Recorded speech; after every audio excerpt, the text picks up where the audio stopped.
আসসালামু আলাইকুম সবাইকে। সো আজকের এই ক্লাসে হচ্ছে আমরা তোমাদের দিনাজপুর বোর্ড 2024-এর হচ্ছে সম্পূর্ণ সিকিউ সলভিং ক্লাস করব।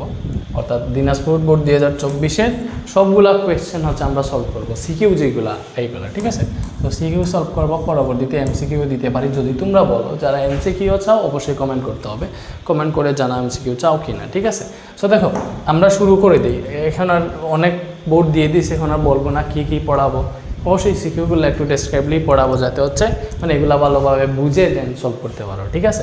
ওকে, সো দেখো আমরা হচ্ছে শুরু করি তাহলে নাকি। আচ্ছা দেখো এখানে বলছে যে একটি গতিশীল বস্তুর বেগ বনাম সময় লেখচিত্র হচ্ছে এটা দেওয়া আছে, বুঝছো। বলছে বস্তুর 6 সেকেন্ড অতিক্রান্ত দূরত্ব নির্ণয় করো। মানে এই বস্তুটার প্রথম 6 সেকেন্ডে, এই যে এটা না 6, এদিকে কিন্তু সময় দিলে এই 6 সেকেন্ডে অতিক্রান্ত দূরত্ব কত এটা বের করবে, ঠিক আছে। 6 সেকেন্ডে অতিক্রান্ত দূরত্ব প্রথম 6 সেকেন্ডে প্রথম 6 সেকেন্ডের অতিক্রান্ত দূরত্ব। সো আমরা জানি দেখো এখানে কি বেগ সময় লেখচিত্র, বেগ এই দিকে সময় এই দিকে, তাইলে বেগ সময় লেখচিত্রে যদি এরকম ঊর্ধ্বগামী সরল রেখা পাও তাইলে ওইটা ত্বরণ নির্দেশ করে, আমরা এমনিতেই জানি। বা সময়ের সাথে সাথে বেগ বৃদ্ধি পাইতেছে এই দিক দিয়ে, তার মানে এখানে ত্বরণ হইতেছে। আর ত্বরণ যদি থাকে তাইলে দূরত্ব নির্ণয়ের সূত্র কি ভাইয়া? ত্বরণ থাকলে দূরত্ব নির্ণয়ের সূত্র হচ্ছে s = ut + ½ at স্কোয়ার। এইটাই ত্বরণ থাকলে দূরত্ব নির্ণয়ের সূত্র হচ্ছে এইটা, ঠিক আছে। ত্বরণ আর সময় থাকতেছে, সময় তো অবভিয়াসলি আছে। সো এই সূত্র দিয়ে আমরা করবো বস্তুর 6 সেকেন্ড অতিক্রান্ত দূরত্ব। সো প্রথমে আমাদের ত্বরণ জানা লাগবে, ত্বরণ না জানলে কিন্তু হবে না। সো ত্বরণ আমরা কেমনে জানবো দেখো এখানে একটু করতে পারি। দেখো সো এখানে তোমার এই যে সরলরেখাটা দেখতেছো, এই যে সরলরেখাটা, ঠিক আছে, এইটার হচ্ছে দেখো যেহেতু এটা সরলরেখা তার মানে এখানে প্রতিটা বিন্দুতে তার হচ্ছে ত্বরণ সেম, ঠিক আছে। সো সে দেখো বেগ তার যখন 8 ছিল তখন শুরু করছিল, বেগ যখন 8, ঠিক আছে, বেগ যখন 8 তখন সে শুরু করছে, বেগ যখন 8 তখন সে শুরু করছে এবং বেগ হচ্ছে 40-এ গিয়ে থামছে, ঠিক আছে। সো এবং এদিকে সময় কতটুকু গেছে ভাইয়া? সময় গেছে 8 সেকেন্ড। সময় কতটুকু গেছে? 8 সেকেন্ড, বুঝতেছো? সময় গেছে 8 সেকেন্ড। তাইলে এইখান থেকে তার ত্বরণ বের করি আমরা, হচ্ছে ওই যে এই যে গ্রাফ হতে ত্বরণ, তাহলে ত্বরণ A = কী হবে ভাইয়া? ত্বরণ A = সূত্র হচ্ছে b - u/t। ত্বরণ A = b - u/t। সো এখান থেকে তুমি ত্বরণ বের করো, A = b কত? এই যে b মানে শেষ বেগ, এই পয়েন্টে তার বেগ কত? এই যে 40, এই পয়েন্টে তার বেগ হচ্ছে 40 মিটার/সেকেন্ড, বুঝছো। তাহলে বেগ হচ্ছে 40, শেষ বেগ। আদি বেগ কত? এই যে যখন শুরু করছিল তো বেগ ছিল 8, ঠিক আছে। সো 8 ডিভাইডেড বাই সময় কতটুকু গেছে দেখো, এই যে 0 থেকে 8 পর্যন্ত, তার মানে 8 সেকেন্ড। এটা থেকে হিসাব করলে তুমি ত্বরণ পেয়ে যাবা। কি পেয়ে যাবা? ত্বরণ। তাইলে দেখো এটা হিসাব করো, 40 - 8 ডিভাইডেড বাই 8, এটা আসতেছে 4 মিটার/সেকেন্ড স্কোয়ার। এটা আসছে আমাদের ত্বরণ। তাইলে তার ত্বরণ আমরা পেয়ে গেলাম। তো 6 সেকেন্ড অতিক্রান্ত দূরত্ব বের করো। অতএব 6 সেকেন্ডে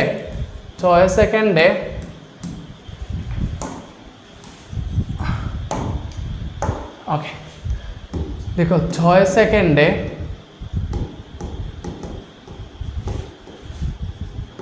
অতিক্রান্ত দূরত্ব, ঠিক আছে। 6 সেকেন্ড অতিক্রান্ত দূরত্ব কি হবে? এই যে সূত্র s = ut + ½ at স্কোয়ার, ঠিক আছে। সো এইখানে আদিবেগ কত দেখো, যখন সে স্টার্ট করছে এই ক্ষেত্রে তার আদিবেগ যেটা, আদিবেগ এখানে দেওয়াই আছে। আদিবেগ হচ্ছে এই যে এইটা 8 মিটার/সেকেন্ড, ঠিক আছে, 8 মিটার/সেকেন্ড। সো 8 × 6 + ½ ইন্টু ত্বরণ বের করছি ওই যে 4 মিটার/সেকেন্ড স্কোয়ার টাইম হচ্ছে 6। তো এটা যদি হিসাব করো কত আসে দেখো। ওকে, এটা আসতেছে আমাদের 120 মিটার। তাহলে 6 সেকেন্ড অতিক্রান্ত দূরত্ব 120 মিটার। আশা করি তোমরা বুঝতে পারছো। বুঝতে পারলে হচ্ছে আমরা নেক্সট কোয়েশ্চেনটা দেখি, গ নাম্বার যেটা, বুঝতেছো? ওকে, এগুলা মিলতেছে, আশা করি অ্যান্সারগুলো মিলবে নাকি? হয়েছে।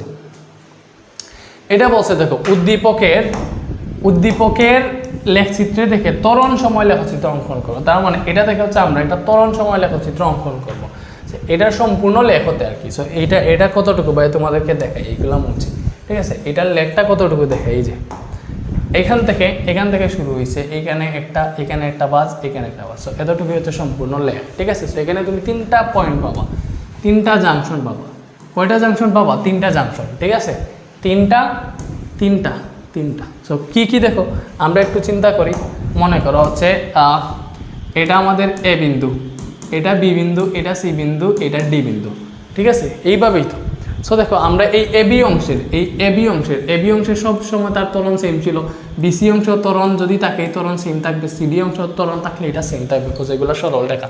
সো এই তিনটা পয়েন্টের ত্বরণ এগুলো হচ্ছে আমরা বের করবো, ঠিক আছে। সো দেখো দেখো তুমি এখানে এবি অংশের ত্বরণ আমরা হচ্ছে আগেই পেয়ে গেছি, ঠিক আছে। এবি অংশের ত্বরণ তুমি হচ্ছে এই গ্রাফটা আবার আঁকবা, আঁকার পরে হচ্ছে এইভাবে ABCD নাম দিয়ে তারপরে লিখবা এবি অংশের ত্বরণ A1 মনে করো, এটা হচ্ছে আমরা আগেই পেয়ে গেছি। A1 কত পাইছিলাম, ওই যে ওইটা 4 মিটার পার সেকেন্ড, ঠিক আছে, 4 মিটার পার সেকেন্ড স্কোয়ার দিতে হবে, ঠিক আছে, ত্বরণ তো বুঝতেছো, ওকে। এরপরে আসো বিসি অংশ কীরকম দেখো, বিসি অংশে তার সময়ের সাথে সাথে এখানে কোনো বেগ বাড়ে নাই, স্থির ছিল, তার মানে হচ্ছে বিসি অংশে সে সমবেগে ছিল, সমবেগে থাকা মানে কি ত্বরণ শূন্য, তাই লিখো বিসি অংশের ত্বরণ কি ছিল ভাইয়া, ত্বরণ A2 মনে করো, A2 ছিল 0 মিটার পার সেকেন্ড স্কোয়ার, কেন বুঝতেছো তো। এরপরে হচ্ছে তুমি সিডি অংশেরটা বের করো, এটা না সিডি অংশ, এই সিডি অংশের ত্বরণ বের করো, দেখো সিডি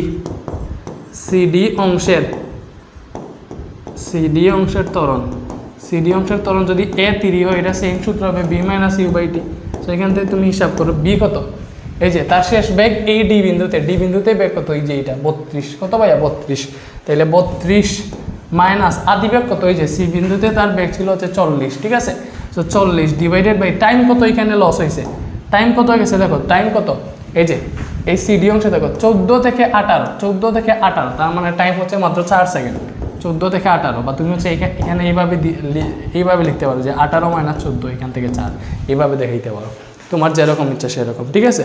সো 32 - 40 ডিভাইডেড বাই 18 - 14, এই যে এটা আসতেছে -2 মিটার পার সেকেন্ড স্কোয়ার, ঠিক আছে, -2 meter per second square. So এটা হচ্ছে আমরা ওই যে একটা মান পাইলাম, ঠিক আছে।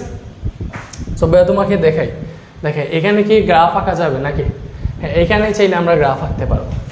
মনে করো এই যে এটা হচ্ছে আমরা একটা গ্রাফ আঁকলাম, ঠিক আছে,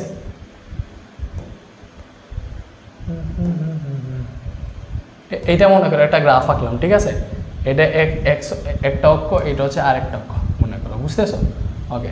সো আমরা নাম দিই, এটা হচ্ছে এক্স অক্ষ, এটা হচ্ছে এক্স প্রাইম, এটা ওয়াই অক্ষ এবং এটা হচ্ছে ওয়াই প্রাইম, বুঝতেছো, এগুলো বুঝতে তো আর সমস্যা নাই, ওকে। সো এটা হচ্ছে আমাদের মূল বিন্দু। সো মনে করো তারা এবি অংশ, এই যে এবি অংশ কত ভাই, সময় কতটুকু, 0 থেকে 8 সেকেন্ড, ঠিক আছে। সো 0 থেকে 8 সেকেন্ড পর্যন্ত আমরা একটা দিলাম, মনে করি এটা 0 সেকেন্ড, এটা 8 সেকেন্ড, বুঝছো, ওকে। এরপরে আরেকটা জাংশন বি থেকে সি কত ভাইয়া, 8 থেকে 14, বি থেকে সি হচ্ছে 8 থেকে 14, সো 8 থেকে পরে 14 পর্যন্ত আমরা আরেকটা দিলাম। এরপরে দেখো সিডি কত, 14 থেকে 18, সো 14 থেকে 18 সেকেন্ড আমরা একটা দিলাম, একটু আনুমানিক এখানে দিতেছি, তোমরা প্রপারলি দেওয়ার চেষ্টা করিও, ঠিক আছে, বা এইভাবে আনুমানিক দিলেই হবে, প্রপারলি গ্রাফে আঁকা লাগে না এগুলো, ওকে। সো 0 থেকে 8 সেকেন্ড তার এখানে ত্বরণ ছিল হচ্ছে 4 meter per second square, so তুমি এইদিকে ত্বরণ দেও, মনে করো এটা হচ্ছে 2 meter per second, 4 meter per second, 6 meter per second, উপর দিকে আমি এইদিকে কি দিছি, এইদিকে দিছি হচ্ছে আমরা ত্বরণ, আমাদেরকে বলছে কি ভাইয়া ত্বরণ সময় লেখচিত্র আঁকতে, এবং এইদিকে দিছি হচ্ছে আমরা সময় ভাই, আশা করি বুঝাইতে পারতেছি, বুঝছো। তাহলে নিচের দিকে হবে -2 মিটার পার সেকেন্ড, এদিকে -4 মিটার পার সেকেন্ড স্কোয়ার, বুঝতেছো তো, ওকে। সো এখান থেকে দেখো হচ্ছে আমাদের কালার চেঞ্জ করবো, দেখো কালার চেঞ্জ করে দেখাই, 0 থেকে 8 সেকেন্ড তার কালোই থাকো, 0 থেকে 8 সেকেন্ড তার ত্বরণ ছিল 4 মিটার পার সেকেন্ড, এই যে আমরা A1 বের করছি, 0 থেকে 8 সেকেন্ড এবি অংশ মানে হচ্ছে এই থেকে 8 পর্যন্ত। সো এই যে 0 থেকে 8 সেকেন্ড তার ত্বরণ ছিল 4 মিটার পার সেকেন্ড, এই যে 8 সেকেন্ড, ঠিক আছে, 0 থেকে 8 সেকেন্ড এইভাবে দিলাম, বুঝতেছো। আচ্ছা, এভাবে আমরা হচ্ছে ডিরেক্ট এটা আঁকিয়ে দিই, ওকে। এই যে 0 থেকে 8 সেকেন্ড এটা না, হ্যাঁ, ওকে, এই যে হয়েছে, ওকে। সো এটা তুমি হচ্ছে এইভাবে সোজা করে দিবা, সোজা করে দিয়ে দিলাম, ঠিক আছে, ওকে। সো এই যে আমরা এটা দিয়ে কি বুঝাইছি, এই যে এখানে ত্বরণ হচ্ছে 4 মিটার পার সেকেন্ড, এই যে 0 থেকে 8 সেকেন্ড তার ত্বরণ 4 মিটার পার সেকেন্ড। এরপরে দেখো বিসি অংশের ত্বরণ 0 মিটার পার সেকেন্ড স্কয়ার ছিল। বিসি কোনটা ভাইয়া? 8 থেকে 14, তাহলে 8 থেকে 14 তার ত্বরণ কত ছিল? 8 থেকে 14, 8 থেকে 14 তার ত্বরণ কত ছিল ভাইয়া? 8 থেকে 14 তার ত্বরণ ছিল হচ্ছে, ওকে, 8 থেকে 14 তার ত্বরণ ছিল তোমার, এই যে 8 থেকে 14 তার ত্বরণ ছিল কত? 8 থেকে 14 0 মিটার পার সেকেন্ড, এই যে 0 মিটার পার সেকেন্ড ত্বরণটা পাইয়া দিলাম এখানে, বুঝতেছো? এই যে 8 থেকে 14 তার ত্বরণ হচ্ছে 0 মিটার পার সেকেন্ড। এরপরে সিডি অংশের ত্বরণ ছিল -2, তার মানে 14 থেকে 18 ত্বরণ পাইছি আমরা -2, যে -2 এইটা না, সো এটা সমান করে তুমি এখানে দেবে, যে 14 থেকে 18, এখানে -2 না, যে -2 এর সমান করে দাও, -2 এর সমান করে নিচের দিকে দিলাম, ঠিক আছে? এই যে দিছি না ভাইয়া? ওকে ওকে, এবার এটাকে ফিল আপ করো, জাস্ট এই দিক দিয়ে একটা দাও এবং এই দিক দিয়ে একটা দাও, ঠিক আছে? এ বেটা, এটাকে চিনোস না, এটা হয়েছে, আরে বাহ, আচ্ছা বাই দাও, তা হবে, এটা এইভাবে তো দিতে পারবো। ऐसी हालत की है कुछ ना समझ तो आए मैं क्या करूं, এটা 4 চলে গেছে, আহারে জীবনটা কোন দিন এগুলো শিখবো, ঠিক আছে না? ওকে, সো এই তোমরা বুঝবা, তোমরা বুঝলে হয়েছে, এই যে ভাই এইটা এইভাবে লেখটা এঁকে দিবা, তাইলে হয়ে যাবে, ঠিক আছে? এই যে আমাদের ত্বরণ সময় লেখচিত্র এঁকে ফেলছে, এটা কি? এটা হচ্ছে ত্বরণ সময় লেখচিত্র, ঠিক আছে? নেক্সটটা আসো, এটা কি বলছে দেখো, এটা হচ্ছে কোন চ্যাপ্টারের কোয়েশ্চেন? চ্যাপ্টার 3, ঠিক আছে? বলছে সমবরের, ঠিক আছে, সমবরের দুটি গাড়ি পরস্পর থেকে 200 মিটার দূর থেকে, মানে সমবরের দুটা গাড়ি পরস্পর থেকে 200 মিটার দূর থেকে 15 মিটার পার সেকেন্ড ও 20 মিটার পার সেকেন্ড বেগে অগ্রসর হয়, একটা নির্দিষ্ট সময় পরে গাড়ি দুটার মধ্যে সংঘর্ষ হয়েছে। বলছে কত সময় পর তাদের মধ্যে সংঘর্ষ হয়েছে? কোয়েশ্চেনটা দেখছো, কত সময় পর তাদের মধ্যে সংঘর্ষ হয়েছে, এটা তুমি বের করবা। কেমনে বের করবা? ইজি একদম। দেখো, তুমি আগে চিত্র আঁকো, বুঝার চেষ্টা করো। এই যে মনে করো হচ্ছে দুইটা গাড়ি, এই যে এটা একটা গাড়ি, ঠিক আছে, এবং এটা আরেকটা গাড়ি, ভাই হচ্ছে গোল দিয়ে বুঝাইতেছি, ঠিক আছে? ওকে, এই যে দুইটা গাড়ি, বুঝতেছো? এই দুইটা গাড়ি, ওকে, সো দুইটা গাড়ি পরস্পর থেকে কত মিটার দূরে ভাইয়া? পরস্পর থেকে হচ্ছে 200 মিটার দূরে। কত মিটার দূরে? 200 মিটার দূরে। তাইলে তুমি দেখো এখান থেকে 200 মিটার পরস্পর থেকে তাদের মধ্যবর্তী দূরত্ব কত? তাদের মধ্যবর্তী দূরত্ব কিন্তু হচ্ছে ভাইয়া, আমি এইভাবে দিই, মনে করো এই গাড়ি দুইটার মধ্যবর্তী দূরত্ব হচ্ছে 200 মিটার। কত মিটার ভাইয়া? 200 মিটার। এটা হচ্ছে 200 মিটার, ঠিক আছে? 200 মিটার।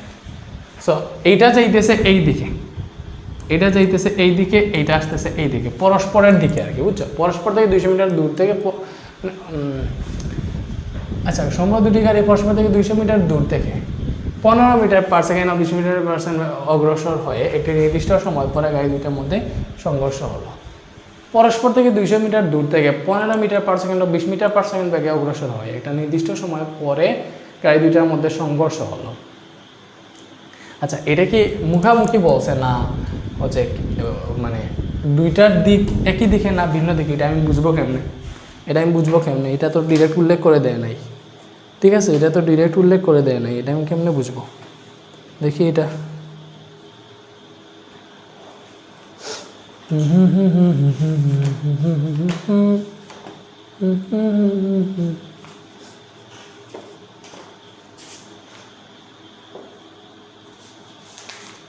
আচ্ছা, এটার তো বলে দেয় নাই, বলছে এইটার অনুরূপ। আচ্ছা, বুঝছি। ওকে, এটা হচ্ছে সামথিং ইজ মিসিংটা হচ্ছে, মনে করো আমি এইভাবে ধরে করতে, সমগ্র দুইটা গাড়ি পরস্পর থেকে 200 মিটার দূর থেকে 15 মিটার পার সেকেন্ড ও 20 মিটার পার সেকেন্ড বেগে অগ্রসর হয়ে একটা নির্দিষ্ট সময় পর গাড়ি দুটির মধ্যে সংঘর্ষ হয়েছে। আচ্ছা, পরস্পর থেকে 200 মিটার দূর থেকে একে অপরের দিকে, এখানে একটা ছিল, মনে করো একে অপরের দিকে, এটা ভাইয়া অ্যাড করতেছি, একে অপরের দিকে, মানে দিকটা উল্লেখ করা নাই, দিক উল্লেখ করে দিবে। সো আমি মনে করলাম এটা এই দিকে এবং এটা এই দিকে, মানে একে অপরের দিকে অগ্রসর হইতেছে, বুঝতেছো? একে অপরের দিকে অগ্রসর হচ্ছে, ঠিক আছে? তারপরে কত সময় পর তাদের মধ্যে সংঘর্ষ হয়েছে, ঠিক কত সময় পর সংঘর্ষ হয়েছে এটা আমরা বের করবো। সো এইটা আসতেছে 15 মিটার পার সেকেন্ড বেগে, এটা যাইতেছে 15 মিটার পার সেকেন্ড বেগে, এবং এটা যাইতেছে হচ্ছে 20 মিটার পার সেকেন্ড বেগে। ও ওই দিকে না, দিকটা হচ্ছে এই দিকে বাবু, তোমার দিকটা হচ্ছে এই দিকে, পরস্পরের দিকে, তোমার দিক হচ্ছে এই দিকে, বুঝছো? মনে থাকবে।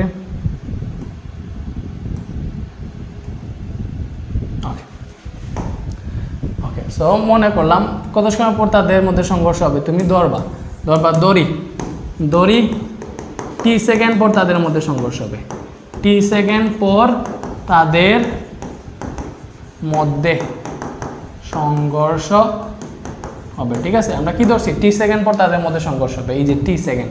সো টি সেকেন্ড পর যেহেতু সংঘর্ষ হবে, আমরা দেখবো এই টি সেকেন্ডে কে কত দূর অতিক্রম করে। সো আমরা মনে করলাম যে টি সেকেন্ডে আমাদের এই যে গাড়ি আছে,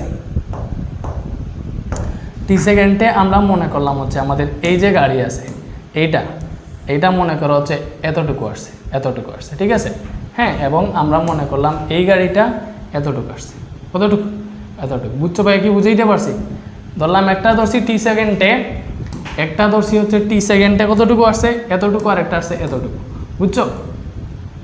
ওকে, সো মনে করো তারা পরস্পর হচ্ছে এই বিন্দুতে এসে মিলিত হয়েছে, মানে সংঘর্ষ করছে, বুঝছো? সো ধরলাম যে টি সেকেন্ডে এইটা এখান থেকে এক্স মিটার আগাইছে, কত মিটার? X metre. তো এটা যদি এক্স মিটার আগায়, তাহলে এইটার কতটুকু আগাবে, এটা কতটুকু আগাবে? 200, সম্পূর্ণ হচ্ছে 200। তো এটা যদি এক্স মিটার আগায়, তাহলে এইটা আগাবে হচ্ছে আমাদের 200 মাইনাস এক্স মিটার। বুঝতেছো? এটা এ গাড়ি মনে করো, এটা হচ্ছে আমাদের বি গাড়ি। ভাই বুঝাইতে পারছি ব্যাপারটা? এটা যদি এক্স মিটার আগায়, এইটা আগাবে 200 মাইনাস এক্স মিটার, বুঝছো? তো ধরলাম টি সেকেন্ড পর তাদের মধ্যে সংঘর্ষ হবে। সো আমরা দেখি টি সেকেন্ডে এ যেটা সেটা কত দূর আগাবে। সো লিখো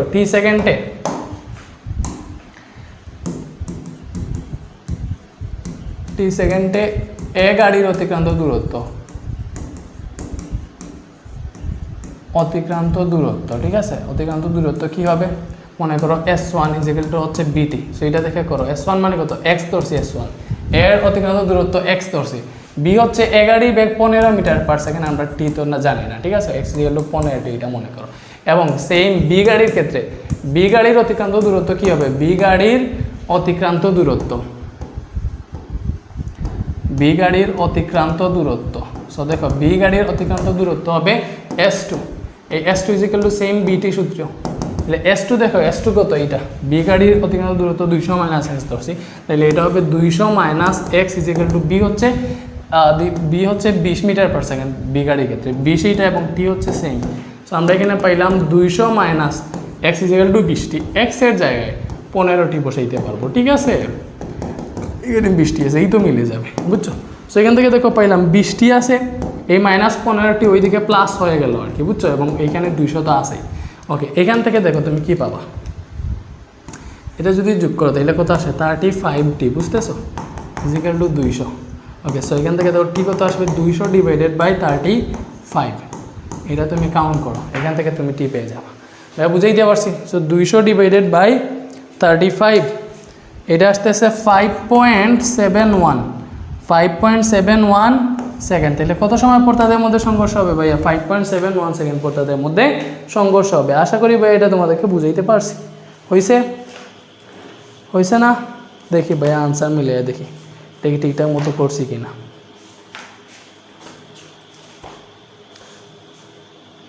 হ্যাঁ, হয়েছে, ঠিক আছে? ভাইয়ের নিয়মটা ঠিক আছে, 5.714 সেকেন্ড, ঠিক আছে? এটা হচ্ছে মিসিং ছিল, বুঝছো? ওকে, এরপরে আসো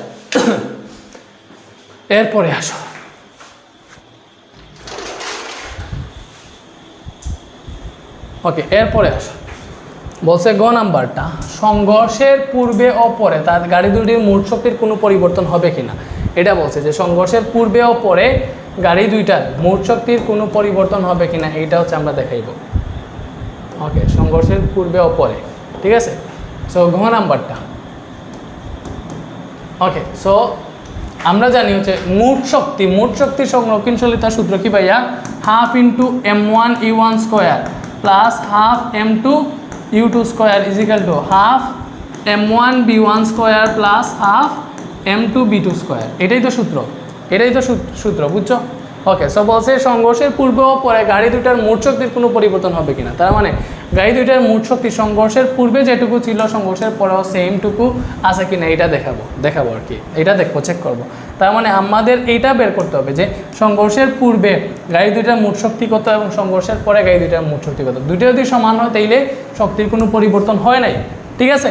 সো দেখো এইটা বলে আমরা বের করে ফেললাম M1 U1 M2 U2 সব আমরা জানি, but M1 B1 M2 B2 এর ক্ষেত্রে B1 B2 আমরা জানি না। সো আমাদের এই B1 এবং B2 বের করতে হবে, এবং B1 এবং B2 বের করার সূত্র হচ্ছে দেখো B1 ইজ ইকুয়াল টু ওই যে সংঘর্ষের পর প্রথম গাড়ির বেগ কত হবে। সো এইগুলা একটা সূত্র আছে, B1 এর সূত্র দেখো M1 minus M2 into U1, ঠিক আছে, divided by M1 plus M2, আর এখানে হচ্ছে প্লাস 2M2 U2 ডিভাইডেড। আচ্ছা ভাই সূত্রটা আবার বুঝিয়ে দেয়।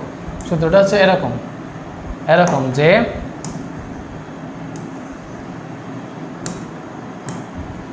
ওকে B1 is equal two M1 minus M2 into E1, ঠিক আছে। সো এখানে B1 থাকলে এখানে E1 হবে, প্লাস বাকি আছে 2M2 U2। So 2M2 U2 divided by M1 plus M2, এটা হচ্ছে সূত্র, এটা হচ্ছে B1 এর সূত্র মনে রাখবা। এবং B2 এর সূত্রকে এগুলার প্রতিপাদন আছে, ভাইয়া কোর্সে এগুলো করাইছে না। B2 এর ক্ষেত্রে কী ভাই দেখো B2 তাইলে এখানে M2 আগে হবে, M2 মাইনাস M1, এখানে B2 এর জন্য এখানে হবে U2, M2 minus M1 into U2 plus 2M1 U1 divided by M1 plus M2, দুইটার ক্ষেত্রে হচ্ছে নিচে M1 প্লাস M2 আছে, এই দুইটা সূত্র। সো আমরা কী বের করবো B1। তো B1 এর ক্ষেত্রে আমরা কী লিখবো ভাইয়া দেখো আবার লিখতেছি M1 মাইনাস M2, ঠিক আছে, into U1 plus 2M2 U2 divided by M1 plus M2, এটা হচ্ছে সূত্র, বুঝছো? ওকে M1 প্লাস M2।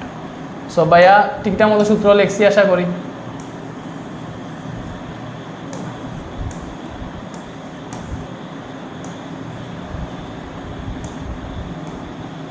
ওকে, সো দেখো এখানে জাস্ট মান বসাও।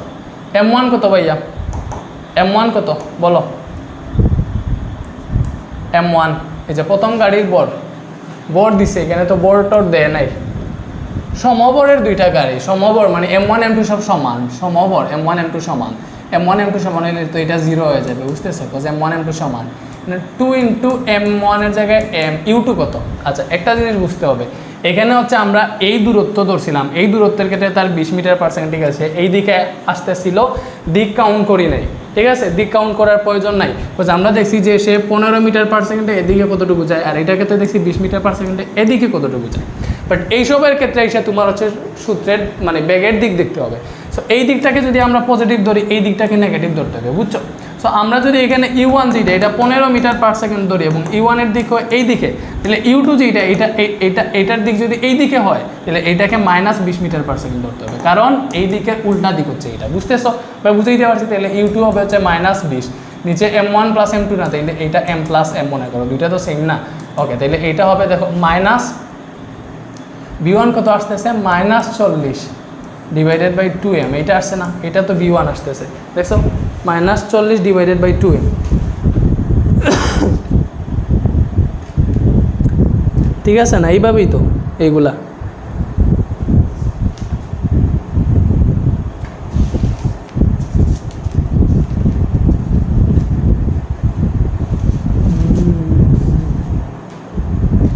হ্যাঁ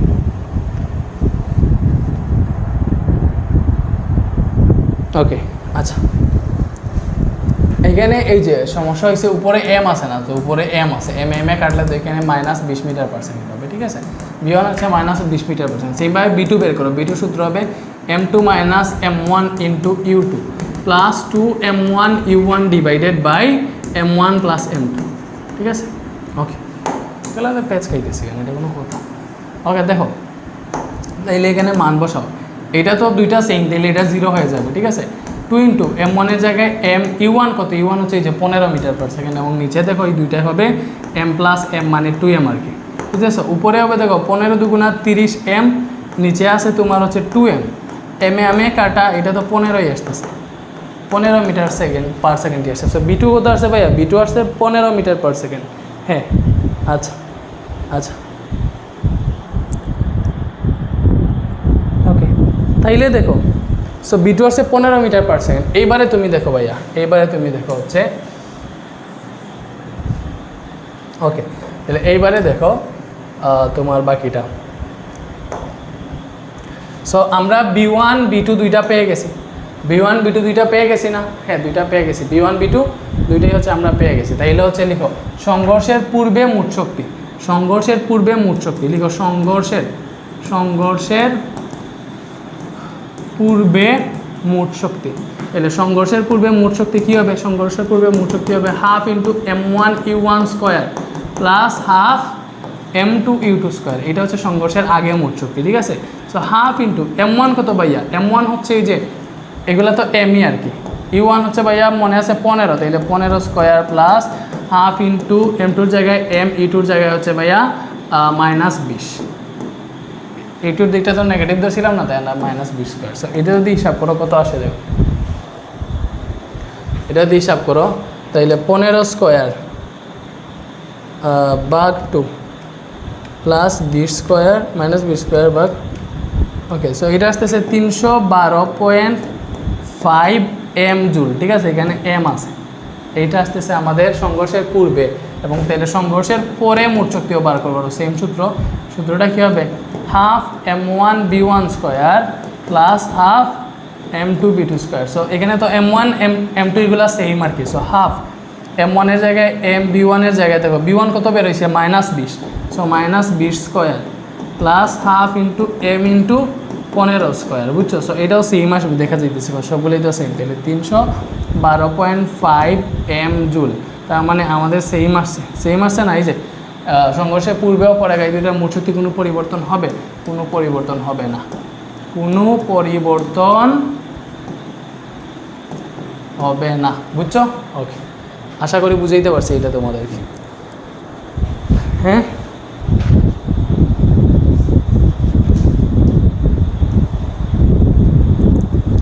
ওকে, তাইলে হচ্ছে আমরা নেক্সট কোয়েশ্চেনটাতে আসি। ওকে, এটা কোন চ্যাপ্টারে? Maybe chapter 4-এর।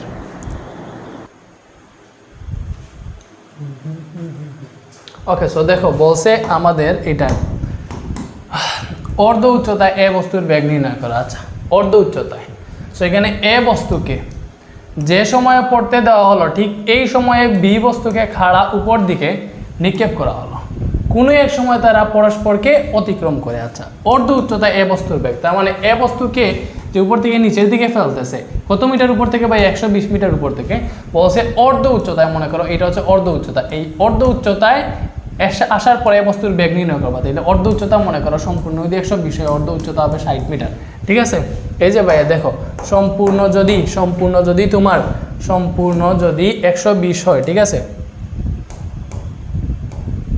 সম্পূর্ণ যদি 120 হয়, তাহলে অর্ধ উচ্চতা মনে করো এতটুকু অর্ধেক আর কি, অর্ধেক উচ্চতা, বুঝতেছো?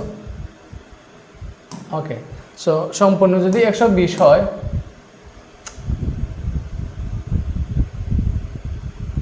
তাহলে অর্ধ উচ্চতা হবে আমাদের, এই যে অর্ধ উচ্চতা এতটুকু, এই যে উপরেটা এটা 60 হবে। কত হবে?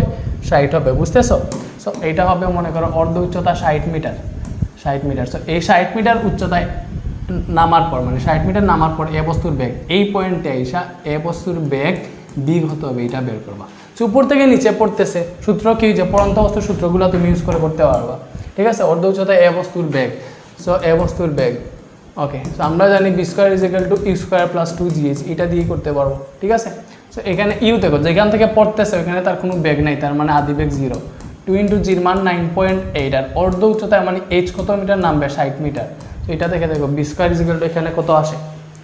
2 × 9.8 × 60, এটা আসতেছে 1176। তাহলে আমরা বি বের করবো, বি ইজ ইকুয়াল টু হবে √1176। সো এটা হিসাব করো, √ আনসার এটা আসতেছে আমাদের 34.29 সেকেন্ড। আশা করি ভাই এই জিনিসটা তোমাদেরকে বুঝাইতে পারছি। দেখছো, একদম ইজি ছিল এটা। সো অর্ধ উচ্চতায় এ বস্তুর বেগ নির্ণয় করো, আমরা বের করতে পারছি। এইবার দেখো নেক্সট কোয়েশ্চেনটা কি, এটা একটু হচ্ছে ঘুরানো। বলছে পরস্পরকে অতিক্রমের সময় এ ও বি বস্তুর শক্তি সমান হবে কিনা গাণিতিকভাবে বিশ্লেষণ করো। পরস্পরকে অতিক্রম মানে কি? আচ্ছা, পরস্পরকে অতিক্রম মানে হচ্ছে দেখো, ওকে, পরস্পরকে অতিক্রম, ঠিক আছে?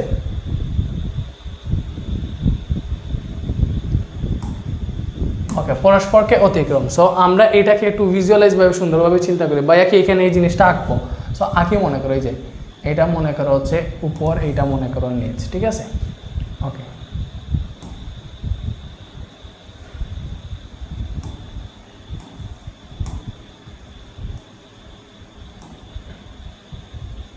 ওকে। সো দেখো এই যে উপরে, ঠিক আছে, এই যে এটা নিচ, তাইলে মনে করো হচ্ছে এটা হচ্ছে আমাদের নিচ ভূমি, এটা ভূমি আর কি, এটা হচ্ছে ভূমি।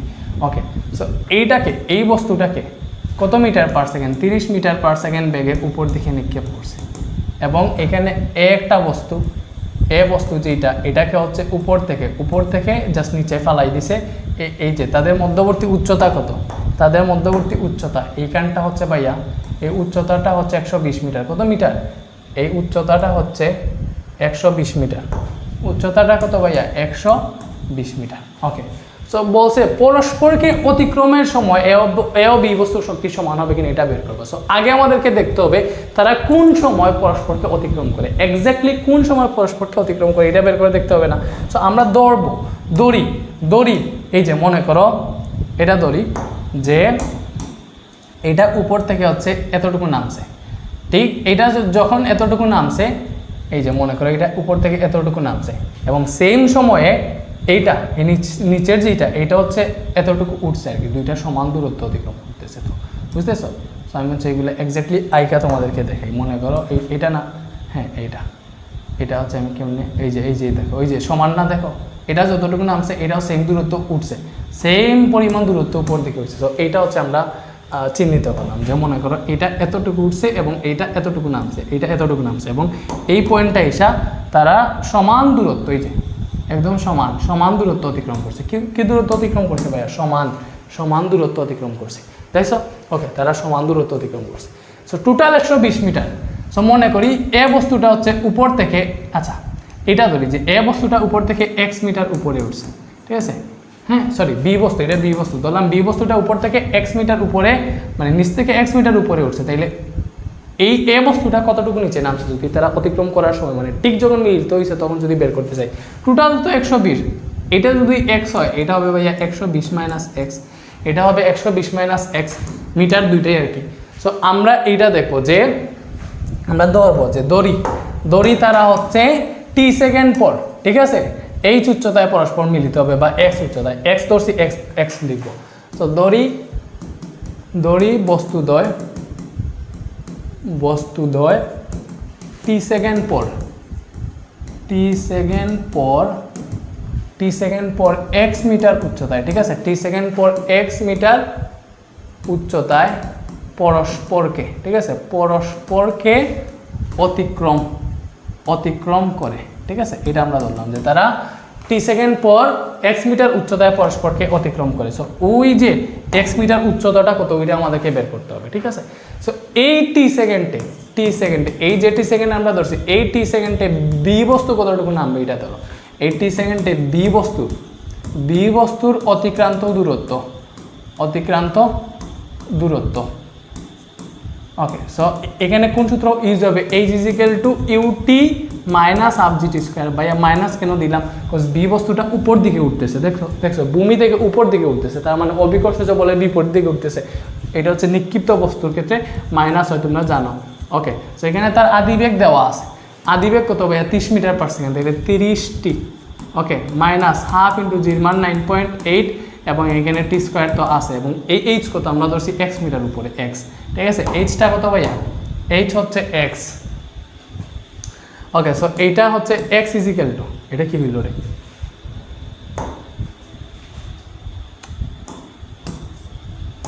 দেখো এক্স ইজিক্যাল টু, এইচ হচ্ছে এক্স, 30টি মাইনাস এটা আসবে 4.9 টি স্কোয়ার। এটা মনে করো আমাদের সমীকরণ 1, এটা হচ্ছে আমাদের একটা সমীকরণ। এটা কি?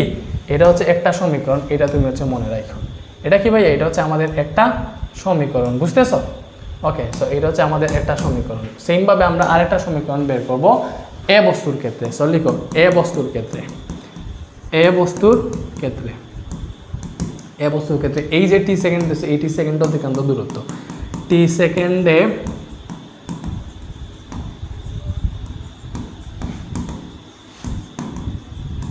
ওকে, অতিক্রান্ত দূরত্ব কী হবে ভাইয়া? সেম এইচ ইজিক্যাল টু এই যে এটা উপর থেকে নিচে পড়তেছে, দেখো উপর থেকে নিচে পড়তেছে, উপর থেকে নিচে পড়তেছে, তাইলে উপর থেকে নিচে পড়লে কী হবে ভাইয়া? H equal to u t plus half g t square, আমরা সবসময় যেটা ইউজ করি এটা আর কি। তাহলে h equal to u t plus half g t square, এবং এইখানে ইউ তো জিরো, উপরে তার কোনো বেগ ছিল না, হাফ ইন্টু জির মান হচ্ছে 9.8 এবং এখানে টি স্কোয়ার তো আছে। এইচের মান কত? এখানে এইচের মান কত হবে? এই যে কতটুকু নিচে নামবে? 120 মাইনাস এক্স। তাহলে এখানে এইচের জায়গায় বসাও 120 মাইনাস এক্স, বুঝতেছো? ওকে, তাহলে 120 মাইনাস এই এক্সের জায়গায় দেখো, এক্সের জায়গায় তুমি এই সম্পূর্ণটা বসাইতে পারো, এই যেটা আমরা পাইছি। তাহলে এক্সের জায়গায় আমরা বসাইলাম 30টি মাইনাস 4.9 টি স্কোয়ার, এবং ওই পাশে আসে দেখো 4.9 টি স্কোয়ার, এটাই আমরা পাইছি। বুঝতেছো? তাহলে দেখো এখান থেকে পাবো 120 মাইনাস 30টি, মাইনাসে মাইনাসে প্লাস 4.9 টি স্কোয়ার, এবং এইদিকে 4.9 টি স্কোয়ার তো আছেই, বুঝতেছো? ওকে, এইবারে দেখো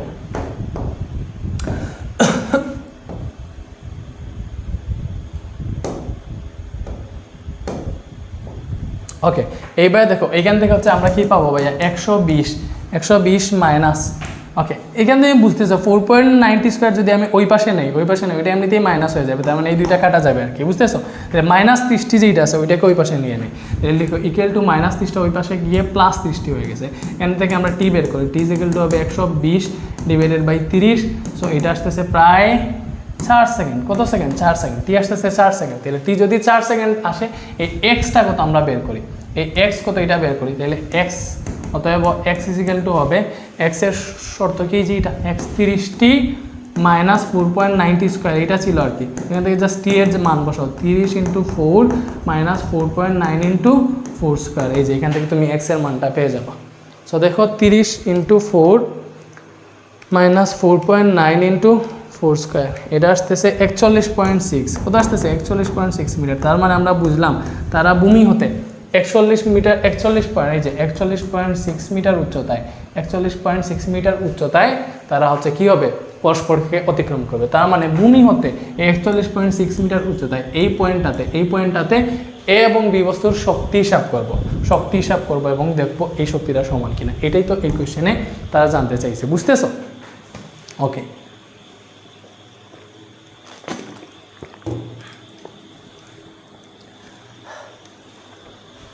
ওকে, সো বুঝা যাইতেছে ভাইয়ারা? ওকে, তাইলে দেখো, তাইলে তো আমাদের এতটুকু তুলা শেষ, এতটুকু আমরা যা বুঝে ফেলছি, সো এতটুকু ভাইয়া মুছে ফেলতেছি, ঠিক আছে? ওকে, ওকে, এইবারে দেখো হচ্ছে আমরা বাকিটা সলভ করি, হচ্ছে এই এক্সগুলা বাদ দাও, ঠিক আছে? আচ্ছা, এটাও বাদ দাও। ওকে, এবার আমাদের দেখো এটাই তো মেইনলি ছিল আর কি। সো এটা আমরা পেয়ে গেলাম, এটা 41.6 মিটার। তাহলে উপর থেকে ওইটা কত হবে? ওইটা 120 মাইনাস এক্স ছিল না, তাহলে ওইটা হিসাব করে বসাও। টোটাল 120, নিচ থেকে এতটুকু 41.6 হইলে উপরেরটা কত হবে? 120 মাইনাস 41.6, ওইটা আসতেছে 78.4। এটা কত আসতেছে? 78.4 মিটার উপর থেকে এইটা আর কি, বুঝতেছো? আচ্ছা, এই যে বুঝলাম। সো আমরা মনে করো বি বস্তুর এই পয়েন্টে এটাকে একটা পয়েন্ট ধরো, ঠিক আছে? এটা মনে করো পি বিন্দু, এইটা এবং এইটা সেম বিন্দু আর কি। আমরা দুইটাকে এক করে ফেলি এখন, নাকি? এক করলে তো সমস্যা নাই। মনে করো এই যে দুইটাকে এক করে ফেলি, এটাকে আমি এখানে নিয়ে নিছি, বুঝছো? এখানে নিয়ে নিছি, একদম প্রপারলি নিয়ে নিছি, বুঝছো? ওকে, ওকে, দেখো একদম প্রপারলি নিয়ে নিছি। সো আমরা এটাকে এই যে এটাকে ধরলাম হচ্ছে আমরা পি বিন্দু।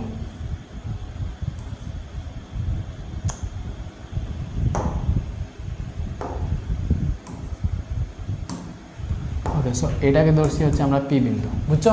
ওকে, এটা যদি পি বিন্দু হয়, এই পি বিন্দুতে এ আর বি বস্তুর ইয়ে নির্ণয় করবো। আমরা বি বস্তুর ইয়েটা নির্ণয় করি, যে বি বস্তু যেটা আছে ওইটার। সো বি বস্তুর পি বিন্দুতে লিখো, বি বস্তুর মোট শক্তি মানে হচ্ছে গতিশক্তি প্লাস বিভব শক্তি নির্ণয় করবো। সো পি বিন্দুতে বি বস্তুর গতিশক্তি মানে কি ভাই? টি অফ বি। বি বস্তুর গতিশক্তি মানে কি? T of B. তাহলে T of B equal to কি হবে? Half M B square. এটাই তো হবে। ওকে, তাহলে half into M into B স্কোয়ারের জায়গায় আমরা লিখতে পারবো ই স্কোয়ার মাইনাস 2gh, বুঝতেছো? বি বস্তুটা উপর দিকে উঠতেছে। বি বস্তুর ক্ষেত্রে হিসাব করতেছি না, দেখো টি অফ বি, টি বিন্দুতে বি বস্তুর এখন যা হিসাব করতেছি বি বস্তুর ক্ষেত্রে। সো বি বস্তুর ক্ষেত্রে দেখো এটা উপর দিকে উঠতেছে বি বস্তু, তাইলে সূত্র কি হবে? U square minus 2gh। U square minus 2gh। Okay, তাহলে এখান থেকে জাস্ট মান বসাও, হাফ ইন্টু এম এর মান কত ভাইয়া? এম হচ্ছে দেখো এটা 1.913 কেজি, 1.913, ঠিক আছে। ইউ স্কোয়ার কত? এটা 30 মিটার পার সেকেন্ড ব্যাগে উপর দিকে মারছিল, তাহলে 30 স্কোয়ার মাইনাস 2 ইন্টু জির মান 9.8 এবং কত উপরে? বি বস্তুর ক্ষেত্রে 41.6। এই যে এইভাবে ভাইয়া ডিরেক্ট বসাইয়া করে দিতেছি, ঠিক আছে। সো এখান থেকে কত আসে দেখো,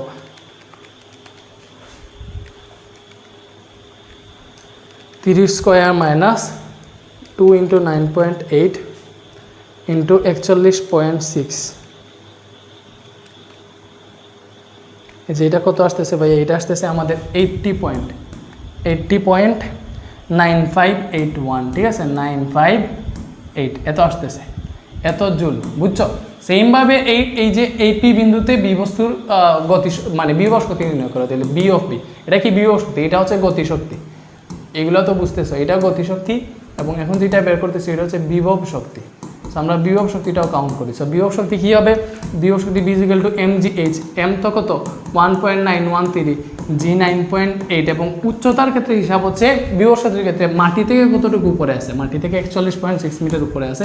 সো এটাই হবে আমাদের উচ্চতা।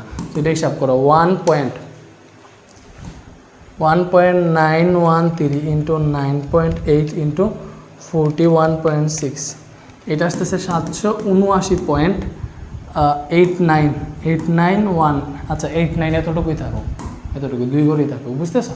ওকে, তাহলে মোট শক্তি বি বস্তুর মোট শক্তি বের করতেছি, কী হবে? মোট শক্তি ই অফ বি কী হবে ভাইয়া? T of B plus V of B, মানে বি বস্তুর গতিশক্তি প্লাস বিভব শক্তি দিলে 80.958 প্লাস এই যে বিভব শক্তি কত? এইটা 9.89, ওকে। সো প্লাস 80.958, এটা কত আসতেছে? 860.85 জুল, বুঝতেছো? এই যে এটা আমরা পেয়ে গেছি, বুঝছো? সো এটা হচ্ছে আমাদের বি বস্তুর মোট শক্তি কোন বিন্দুতে? এই পি বিন্দুতে। এবার হচ্ছে আমরা এ বস্তুর মোট শক্তি কত পি বিন্দুতে, ওইটা কাউন্ট করবো। এ বস্তুর মোট শক্তি কত? ওইটা কাউন্ট করবো, বুঝছো? ওকে, বি বস্তুর মোট শক্তি 860 আচ্ছা হয়েছে। এখন এ বস্তুরটা হিসাব করি, এ বস্তুর, তাহলে এটা বইয়া মুছে ফেলি, এই সেম জায়গায় এ বস্তুরটা হিসাব করি। ওকে, সো লিখো পি বিন্দুতে এ বস্তুর, পি বিন্দুতে এ বস্তুর প্রথমে হচ্ছে গতিশক্তি মানে T of A is equal to half M B square, so half into M into B স্কোয়ারের জায়গায় দেখো উপর থেকে নিচে পড়তেছে, সূত্র হচ্ছে U V square is equal to, সূত্র কি ভাইয়া? দেখো উপর থেকে নিচে পড়তেছে, তার মানে সূত্র হচ্ছে v square is equal to u square plus 2gh। এখন এই পয়েন্টে তার কোনো আদিবেগ ছিল না, আদিবেগ 0 মিটার পার সেকেন্ড ছিল। সো আদিবেগ যদি 0 হয়, এটা 0, এটা যদি 0 হয়, তার মানে v square is equal to শুধু 2gh বসাইতে পারবো, এভাবেই বসে এটাতে 2gh, বুঝছো? ওকে, তাহলে হাফ ইন্টু এম এর মান কত ভাইয়া? ওইটার এম এর মানকে বলে দিছে 0.2 কেজি বলে দিছে, দেখছো? তাহলে এম হচ্ছে আমাদের 0.2 কেজি, 2 ইন্টু জির মান হচ্ছে 9.8 এবং উচ্চতা কত? এই যে উপর থেকে এটা কতটুকু নিচে নামছে ওইটা উচ্চতা। গতিশক্তির ক্ষেত্রে উপর থেকে কতটুকু নিচে নামছে ওইটা হিসাব করা হয়, এ বস্তুর ক্ষেত্রে হিসাব করতেছি না, এই জন্য 78.4। উপর থেকে নিচে ফালাইলে উপর থেকে কতটুকু নিচে পড়ছে ওইটা হিসাব করা হয় গতিশক্তির ক্ষেত্রে। বিভব শক্তির ক্ষেত্রে ভূমি থেকে কত উপরে আছে। তাহলে ভাই এইটার ক্ষেত্রে হিসাব করলাম না কেন? উপর থেকে কতটুকু নিচে আছে, এইটা আমরা নিচ থেকে এইটা মারছি, নিচ থেকে হিসাব করছি, এই জন্য হচ্ছে নিচ থেকে উপরে উঠছে, ওইটা হিসাব করতে হবে। সো এইটা হিসাব করো।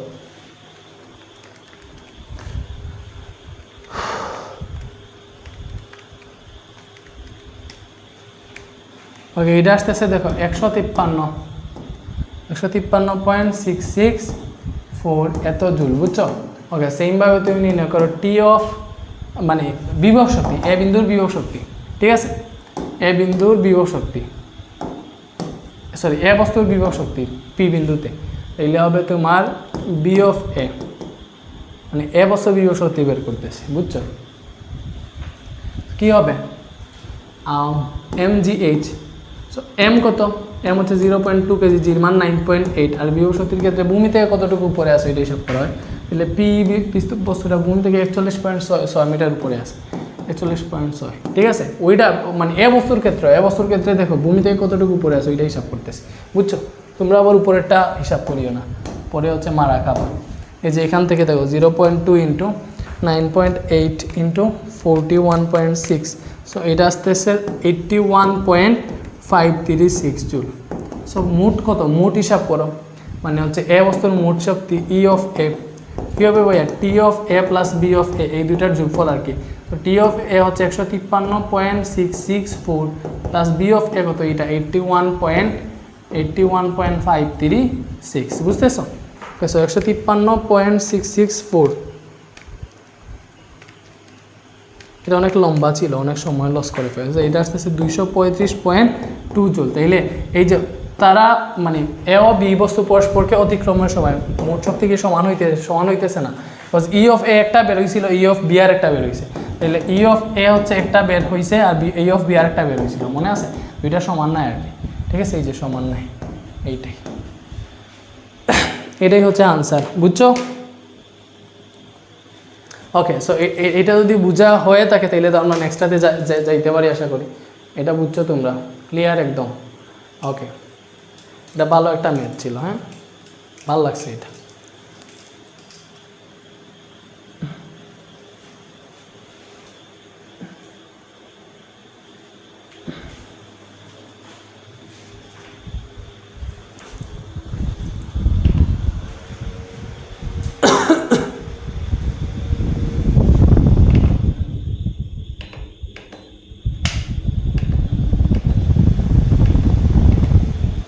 আচ্ছা, এটাতে কি বলছে দেখো, এটাতে বলছে আমাদেরকে যে 20 ডিগ্রি সেলসিয়াস তাপমাত্রার 100 গ্রাম টিনকে 1680 জুল তাপ দেওয়ায় এর তাপমাত্রা 100 ডিগ্রি সেলসিয়াস হলো, ঠিক আছে? 20 ডিগ্রি সেলসিয়াস থেকে 100 ডিগ্রি হয়েছে আর কি। টিনের গলনাঙ্ক এত এবং গলনের আপেক্ষিক তাপ এত। আচ্ছা, টিনের আপেক্ষিক তাপ নির্ণয় করতে বলছে। আপেক্ষিক তাপ, আচ্ছা দেখো, আমরা জানি Q is equal to M S delta T তাপের ক্ষেত্রে আর কি। সো এখানে এসটা হচ্ছে আপেক্ষিক তাপ, তাহলে এস ইজ ইকুয়াল টু হয় কিউ বাই এম ডেল্টি, বা ডিরেক্ট সূত্রই আছে, S is equal to Q by M delta T. So আমরা এই আপেক্ষিক তাপটা বের করবো। তাহলে S is equal to Q by M delta T, আমাদের কী কী লাগবে দেখো ভাইয়া, কী কী লাগবে? এই যে কিউ লাগবে, এম লাগবে, ডেল্টি লাগবে। সো কিউ এখানে বলে দিছি নাকি, 20 ডিগ্রি সেলসিয়াস তাপমাত্রায় 100 গ্রাম টিনকে 1680 জুল তাপ দেওয়া, এই যে এটা হচ্ছে কিউ। আচ্ছা, তাহলে এম লাগবে, এম কত? 100 গ্রাম, 100 গ্রাম মানে কি 0.1 কেজি, বুঝতেছো? আর তো ডেল্টি পাবো, ওই যে 20 থেকে 100 ডিগ্রিতে নিচে, এর তাপমাত্রা 20 থেকে 100 হয়েছে, তাইলে আর কোনো কিছু বাকি আছে? এই তো শেষ। আমরা জানি Q is equal to M S delta T, বুঝছো? আমরা বের করবো S, S is equal to হবে Q by M delta T. Q হচ্ছে কত, ওই যে এটা হচ্ছে কিউ 1800 জুল, এটা হচ্ছে Q, sorry 1680 joule, 1680 divided by m হচ্ছে এই যে 100 গ্রাম মানে হচ্ছে 0.1 কেজি, কেজিতে নিবা 0.1 ইন্টু ডেল্টি কত, ডেল্টি হচ্ছে দেখো ওই যে 20 থেকে 100 করছে, তো এইখানে বের করে দেখো ডেল্টি হচ্ছে 20 থেকে 100 করছে, তো 100 মাইনাস 20 কতটুকু বাড়াইছে, 80 কেলভিন। কতটুকু? 80 কেলভিন। সো 80 ডিরেক্ট লিখো, এটা হিসাব করলে তুমি আপেক্ষিক তাপটা পেয়ে যাবা। সো 1680 ডিভাইডেড বাই 0.1 ইন্টু 80, এটা আসতে আসতে 210 joule per KG per kelvin. আপেক্ষিক তাপের একক কি? Joule per KG per kelvin, মানে প্রতি 1 কেজি মনে করো টিনের তাপমাত্রা 1 কেলভিন বাড়াইতে 210 জুল তাপ প্রয়োজন, এটাই হচ্ছে আপেক্ষিক তাপ।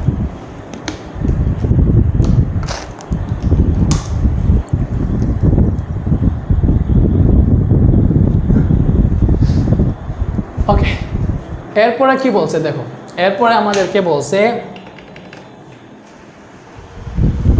যে উদ্দীপকের টিনের তাপমাত্রা 20 ডিগ্রি সেলসিয়াস থাকা অবস্থায় ক্রমাগত 10.4 কিলো জুল তাপ প্রয়োগ করে একে গলানো সম্ভব কিনা বিশ্লেষণ করো। তোমাকে এইটা বলছে যে এই যে আমাদের আছে, কি আছে, টিনটা আছে, ওইটার 20 ডিগ্রি সেলসিয়াস তাপমাত্রা থাকা অবস্থায় ক্রমাগত তাপ দিয়ে তাপ প্রয়োগ করে একে গলানো সম্ভব কিনা বিশ্লেষণ করো। কত জুল দিয়ে? 10.4 কিলো জুল তাপ দিয়েছে। সো আমরা দেখবো এখানে যে টিনটা আছে ওইটাকে গলাইতে ঠিক কতটুকু জুল তাপ শক্তি প্রয়োজন হয়। যদি দেখি 10.4 কিলো জুল থেকে কম লাগতেছে, তার মানে এই তাপ দিয়ে ওইটাকে গলানো যাবে।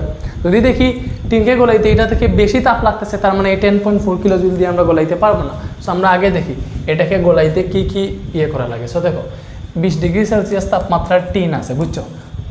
টিনের গলনাঙ্ক 232 ডিগ্রি সেলসিয়াস তাপমাত্রা, তাহলে আগে আমাদেরকে এই টিনটাকে 220 থেকে 232 ডিগ্রি সেলসিয়াসে নিতে হবে। এখানে গিয়ে সে গলা শুরু করবে, এটা তার গলনাঙ্ক, ঠিক আছে। গলনাঙ্ক মানে এখানে সে গলা শুরু করবে। সো গলা শুরু করার পরে সে যতক্ষণ না পর্যন্ত গলছে ততক্ষণ পর্যন্ত আমরা তাপ দিব। সো এখানে তার সুপ্ত তাপটা কাজে লাগবে, ঠিক আছে। দেন হচ্ছে সে সম্পূর্ণ গলবে। সো স্টেপ হয়েছে যে এইখানে একটা স্টেপ, এটা হচ্ছে স্টেপ 1 এবং এটা হচ্ছে স্টেপ 2, বুঝছো, দুইটা স্টেপ আছে। সো ফার্স্টে হচ্ছে আমরা স্টেপ 1 করি, মানে 20 ডিগ্রি থেকে গলনাঙ্ক পর্যন্ত পৌঁছাইতে কত তাপ লাগে দেখি, ঠিক আছে। সো লিখো টিনের তাপমাত্রা, টিন নাকি এটা, হ্যাঁ, টিনের তাপমাত্রা 20 ডিগ্রি সেলসিয়াস থেকে 232 ডিগ্রি, এটা 232 ডিগ্রি না, তাহলে 232 ডিগ্রি সেলসিয়াস পর্যন্ত নিতে প্রয়োজনীয় তাপ কত?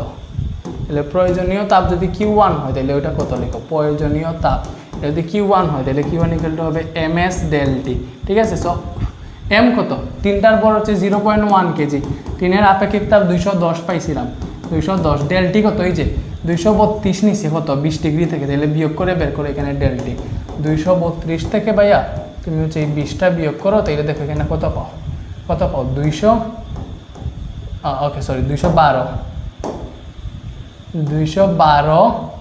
কেলভিন, ঠিক আছে। ডিরেক্ট তাপমাত্রার পার্থক্য কেলভিন লিখা যায়, সেলসিয়াস ঠিক আছে, কেলভিনের কথা। সো 212, এটা যদি হিসাব করো কত আসে দেখো, 0.1 ইন্টু 210 ইন্টু 212, ঠিক আছে। 4452 এত জুল। এবার আমরা হচ্ছে গলনাঙ্কে পৌঁছাই গিয়েছি আর কি। এবার সে হচ্ছে গলতে শুরু করবে। সো যতক্ষণ না পর্যন্ত সে সম্পূর্ণ গলছে ততক্ষণ না পর্যন্ত তাকে তাপ দিতেই হবে। সো এর সুপ্ত তাপ হচ্ছে 5880। সো লিখবো হচ্ছে আমরা এই যে 232 ডিগ্রি সেলসিয়াস তাপমাত্রার টিনকে গলাইতে, ঠিক আছে, গলাতে প্রয়োজনীয় তাপ, ঠিক আছে। তো গলাইতে প্রয়োজনীয় তাপ কি ভাইয়া, সূত্র কি, মনে করো Q হবে গলন হইলে ml f বা ml b এগুলা ইউজ করে আর কি। সো LF দিয়ে মনে করো আমি এই সুপ্ত তাপটা বুঝাইলাম। m হচ্ছে কত, এটার বর হচ্ছে 0.1 কেজি, এগুলো জানো, অবস্থার পরিবর্তনের ক্ষেত্রে এই সূত্র ইউজ করা হয়। তাহলে এখন জাস্ট আমরা 232 ডিগ্রির তাপমাত্রার টিনকে শুধু গলাবো, বাট এটার তাপমাত্রা 232ই থাকবে, বুঝছো, চেঞ্জ হবে না।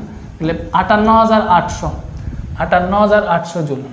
সো এটা হিসাব করো, 58,800 ইন্টু 0.1, সো এটা আসতেছে 5,888 জুল। তাহলে টোটাল কত, কিউ কত, সর্বমোট তাপ কত, Q1 প্লাস Q2 না, দুইটা যোগ করলেই আমরা পাবো। তাহলে Q1 হচ্ছে ভাইয়া 4,452 প্লাস Q2 হচ্ছে 5,888, এগুলো যোগ করো, এই যে 10,340 জুল। সো এটা জুল আসছে, বুঝছো, এটা কিসে আসছে, জুলে, বাট এটাকে হচ্ছে আমাদেরকে কিলো জুলে নেওয়া লাগবে, বিকজ এখানে কিলো জুল দিচ্ছে। সো কিলো জুলে দিলে 1000 দিয়ে ভাগ দিতে হবে, 1000 দিলে কিলো জুলে চলে যাবে। সো এটা আসছে 10.34 কিলো জুল। সো দেখো, যেহেতু তারা বলছে ক্রমাগত তাপ দিয়ে 10.4 কিলো জুল দিয়ে সম্পূর্ণ গলানো সম্ভব কি, আমরা দেখছি এটাকে গলাইতে মাত্র 10.34 কিলো জুল তাপ লাগে, তাদের আছে 10.4, তাদের বেশি আছে। তো লিখো যেহেতু Q is smaller than 10.4 kilo joule, তার মানে হচ্ছে ওই তাপমাত্রা দিয়ে গলানো সম্ভব, ঠিক আছে, গলানো সম্ভব, এটাই বুঝছি। ইজি ছিল, কিন্তু শুধু ইজি না, একদম ইজি ছিল। ওকে, এরপরে যাই, নেক্সটে আসো। ওকে, সো দেখো এইখানে ভাইয়া তো তোমাদের কি পড়াইতেছি ভাইয়া, এখন বোর্ড কোয়েশন সলভ করাইতেছি, হ্যাঁ। তো সিকিউ সলভ করাইতেছি শুধু। সো ভাইয়ার সিকিউ সলভ, ঠিক আছে, সিকিউ সলভ যদি ভালোভাবে বুঝো, এগুলো যদি ভাইয়া মনে করো যে ভাইয়ার পড়াগুলো ভালোভাবে বুঝতেছো, তাইলে অবশ্যই ভাইয়ার কাছে সম্পূর্ণ চ্যাপ্টার পড়া তোমার উচিত। সো মনে করো তুমি প্রাইভেট যেমনে পড়ে, ঠিক আছে, প্রাইভেট বা কোচিং যেমনে পড়ে, এইভাবে আমার কাছে পড়তেছো, থিঙ্কে পড়তে, বুঝছো। ভাইয়া হচ্ছে এই যে ফিজিক্স, কেমিস্ট্রি, ম্যাথ, আর ম্যাথ 4টা কোর্সই আছে, এখানে 2টা ডিটেলস দেখাইতেছি, ডিটেলসগুলো সমান। ফিজিক্সের মতো কেমিস্ট্রি আর গণিতের মতো উচ্চতর মনে রাখবা, ঠিক আছে। এই যে ফিজিক্সে দেখতেছো ভাইয়া আর তুমি যদি আমাদের ফিজিক্স কোর্সটা কিনো, এখানে মাত্র 3 মাসে সম্পূর্ণ পদার্থবিজ্ঞান শেষ করে দেওয়া হবে, বলতে শেষ করতে পারবা। এই কোর্সে অলরেডি সবগুলা চ্যাপ্টার কমপ্লিট করে রাখা আছে, তুমি যদি ভিডিও দেখবা সব কমপ্লিট হয়ে যাবে। এখানে 3টা স্টেপের ক্লাস পাবা। প্রথম ধাপে হচ্ছে পাবা শুধু বেসিক, মানে basic plus CQ. Basic plus CQ তো পাবা, মানে প্রতিটা চ্যাপ্টারের উপর 3-4টা লেকচার পাবা। বেসিক পড়াবো, পরে সিকিউ পড়াবো, এরপরে হচ্ছে আলাদা এমসিকিউ সলভিং ক্লাস পাবা। তো এই 3টা স্টেপের ক্লাস পাবা। তো এই 3টা স্টেপের ক্লাস দেখে তোমার সম্পূর্ণ চ্যাপ্টার কমপ্লিট হয়ে যাবে। এরপরে নিজে প্র্যাকটিস করবা, পিডিএফ দেওয়া আছে, ঠিক আছে। 12টার উপর এমসিকিউ সলভিং ক্লাস আছে, 12টা চ্যাপ্টারে বেসিক সিকিউ সলভিং ক্লাস আছে, 40টার উপরে রেকর্ডেড লাইভ ক্লাস। বুঝতেছো, অনেক ক্লাস কিন্তু, প্রতিটা চ্যাপ্টারের উপর 3-4টা। এই যে এইটা সবচেয়ে সেরা feature, doubt solving discussion group, ঠিক আছে। তাড়াতাড়ি ভর্তি হয়ে যাও, এই ডাউট সলভিং ডিসকাশন গ্রুপ কোর্সের মেয়াদ 3 মাস। তুমি হচ্ছে 3 মাস এই ডাউট সলভিং ইয়েটা পাবা, ঠিক আছে, ডাউট সলভিং ফিচারটা পাবা। ডাউট সলভিং ডিসকাশন গ্রুপের কাজ কি ভাইয়া? এটা তো রেকর্ডেড কোর্স এখন, সো তুমি ক্লাস করতেছো, প্র্যাকটিস করার সময় অনেকটাতে হচ্ছে নাও পারতে পারো, আটকে যেতেছো, ওইটা কাকে দেখাবা? ওইটার জন্য আলাদা মেসেঞ্জার গ্রুপ আছে। আমরা হচ্ছে মেসেঞ্জারে, ঠিক আছে, মেসেঞ্জারে আলাদা একটা গ্রুপ খুলে রাখছি। এই মেসেঞ্জারে গিয়ে তুমি হচ্ছে, আমি হচ্ছে ওইখানে আলাদা টিচার রাখছি, ঠিক আছে। ও হচ্ছে কুমিল্লা ইউনিভার্সিটিতে ম্যাথ নিয়ে পড়তেছে, অনেক ভালো আমার ফ্রেন্ড। ও হচ্ছে তোমাদের সবগুলা ডাউট সলভ করে দিবে, তোমরা জাস্ট এখানে দিবা, ওতে সলভ করে দিয়ে দিবে, ঠিক আছে, যে এইটা এইভাবে হবে, এইভাবে হবে। এবং মাত্র 3 মাসে, সম্পূর্ণ 3 মাসে কোর্সটা শেষ করে একটা মাস্টার রুটিন পাবা, পূর্ণাঙ্গ রুটিন পাবা, যে কোন দিন কোন লেকচার দেখবা, কোন দিন কোনটার এক্সাম দিবা। বা এক্সাম তো আমরা সপ্তাহে সপ্তাহে এখন রুটিন অনুযায়ী নিতেছি, তো এখন ভর্তি হলে সবচেয়ে ভালো হবে। তুমি যে কোনো সময় ভর্তি হতে পারবা, তোমার হচ্ছে বোর্ড এক্সামের আগে এই কোর্সটা কমপ্লিট করে বোর্ড এক্সামে যাইও। কোন একদম হচ্ছে ভালো মতো প্রিপারেশন নিয়ে পরীক্ষা দিতে পারবে, এবং 100তে 100 প্রিপারেশন হওয়ার মতো মানে ভাইয়া পড়াইছি। জাস্ট ভাইয়ের কথাটা শুনো এবং তুমি জাস্ট কিনে দেখো। কোর্স ফি হচ্ছে মাত্র 1250 টাকা ফিজিক্সের জন্য, কেমিস্ট্রির ক্ষেত্রেও সেম। আবার ফিজিক্স প্লাস কেমিস্ট্রি যদি একসাথে কিনো তাহলে তুমি হচ্ছে 2290 টাকা দিয়ে কিনতে পারবে, ঠিক আছে। ফিজিক্স প্লাস কেমিস্ট্রি একসাথে কিনতে এক্সট্রা একটু ডিসকাউন্ট পাবো আর কি, ঠিক আছে। এটাতে দেখো গণিত, ভাইয়া গণিতের 60টার উপরে লাইভ ক্লাস আছে, বাট আমার কাছে মনে হয়েছে এটা 70টাতেও চলে যেতে পারে। প্রতিটা চ্যাপ্টারের উপর 4টা-5টা মানে ক্লাস লাগতেছে, 3-4টা। আমরা কি করি গণিতের ক্ষেত্রে ভাইয়া হচ্ছে গণিতের অন্য লেভেলে পড়াই, সেটা হচ্ছে প্রথমে পড়াই সূত্র অ্যানালাইসিস, ঠিক আছে, সূত্রগুলো অ্যানালাইসিস করে। এরপরে পড়াই হচ্ছে উদাহরণের বাছাইকৃত ম্যাথ আর অনুশীলনী যা ম্যাথ আছে সবগুলা, ঠিক আছে, সবগুলা। কিছু কিছু হোমওয়ার্ক দিই, বাকি সবই ভাইয়া পড়াই, ঠিক আছে, সবগুলা পড়ে। এরপরে ভাইয়া আলাদাভাবে সিকিউ সলভ করে, কয়টা? প্রায় 10-12টা, ঠিক আছে, গণিতের জন্য। বুঝতেছো, গণিতের ক্ষেত্রে 10-12টা ইউনিক পাওয়াও টাফ, ওইগুলা ভাইয়া সলভ করে। এরপরে ভাইয়া গণিতের ক্ষেত্রে সবচেয়ে সেরা ফিচার হচ্ছে ভাইয়া, এটা এখনও দিই নাই কিন্তু, আলাদা স্পেশাল কি ভাইয়া, স্পেশাল এমসিকিউ, স্পেশাল 300টার প্লাস।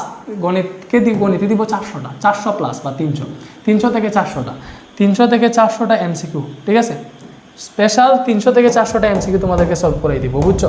এবং এইগুলা করলে টাইপ ভিত্তিক, এইটা সবচেয়ে সেরা ফিচার, বুঝছো, বলতে পারো যে টাইপ ভিত্তিকভাবে স্পেশাল 300 থেকে 400টা এমসিকিউ সলভ করে দিব। এই এমসিকিউগুলো যদি সলভ করতে পারো ভাইয়ার সাথে, আর গণিতের এমসিকিউতে আটকাতে হবে না। সেমভাবে উচ্চতর গণিতের যা ফিচার, উচ্চতর গণিতেও সেম ফিচার। আমাদের 4টা কোর্সই আছে, সবগুলো ভাইয়া পড়াই দিয়েছি, physics, chemistry, math, higher math. এগুলো হচ্ছে বেসিক 2 প্রো কোর্স।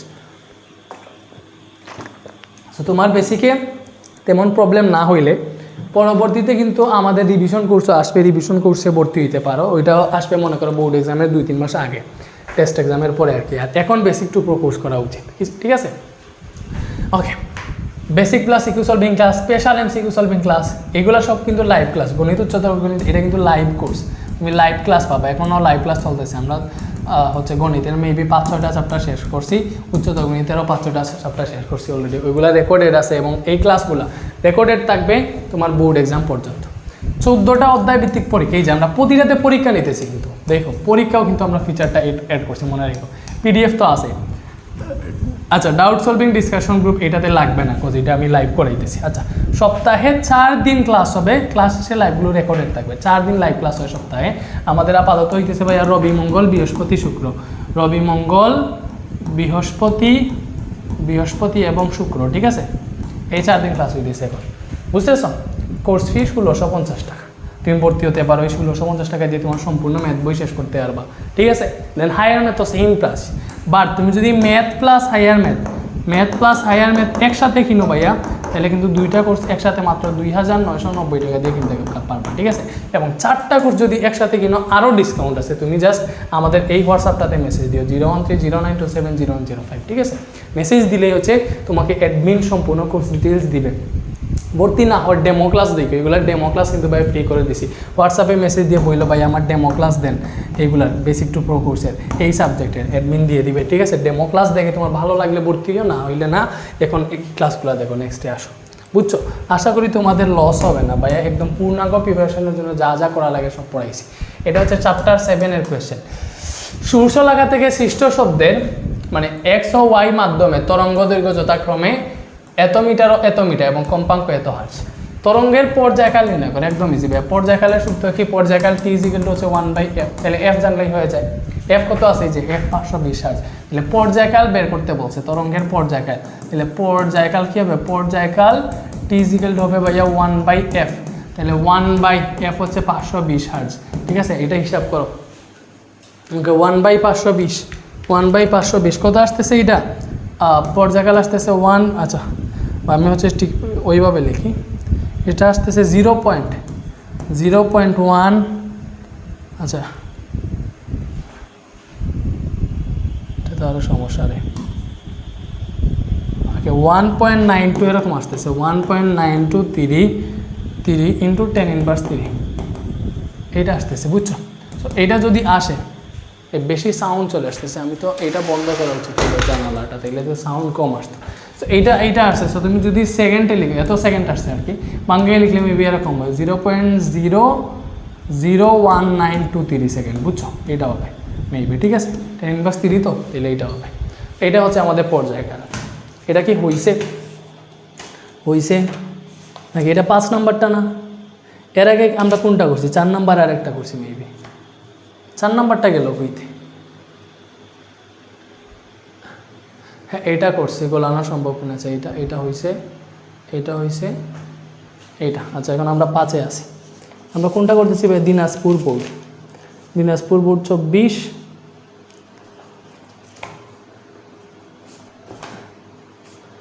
আনসার মিলবে আর কি, তারপরেও মনে করো কেউ সামনে নাই, ক্যালকুলেশন ঠিকঠাক আছে কিনা ওইগুলো দেখা উচিত, ঠিক আছে। না হলে পরবর্তীতে তোমরা ঝামেলায় পড়বা। ওকে, সো ঘ নাম্বারটা দেখো।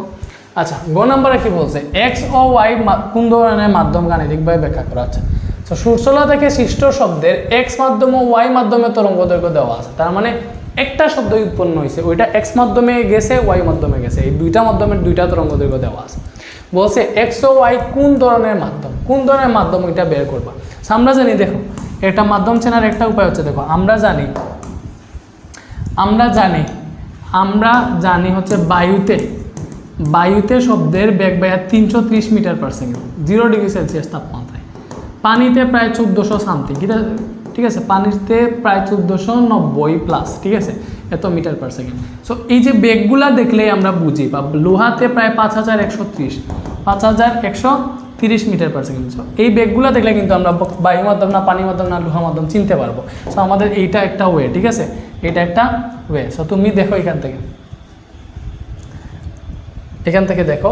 সো বলছে না এক্স ও ওয়াই কোন ধরনের মাধ্যম। সো আমরা দেখি হচ্ছে এক্স ও ওয়াই কোন ধরনের মাধ্যম, একটু বের করার চেষ্টা করি। গ নাম্বার, সো যেহেতু একই শব্দ তাইলে কম্পাঙ্ক সেম হবে। এফ হচ্ছে 520 হার্জ, যেটা এইটাই, ঠিক আছে, এটার চেঞ্জ হবে না। ওকে, সো এটা হচ্ছে 520 হার্জ।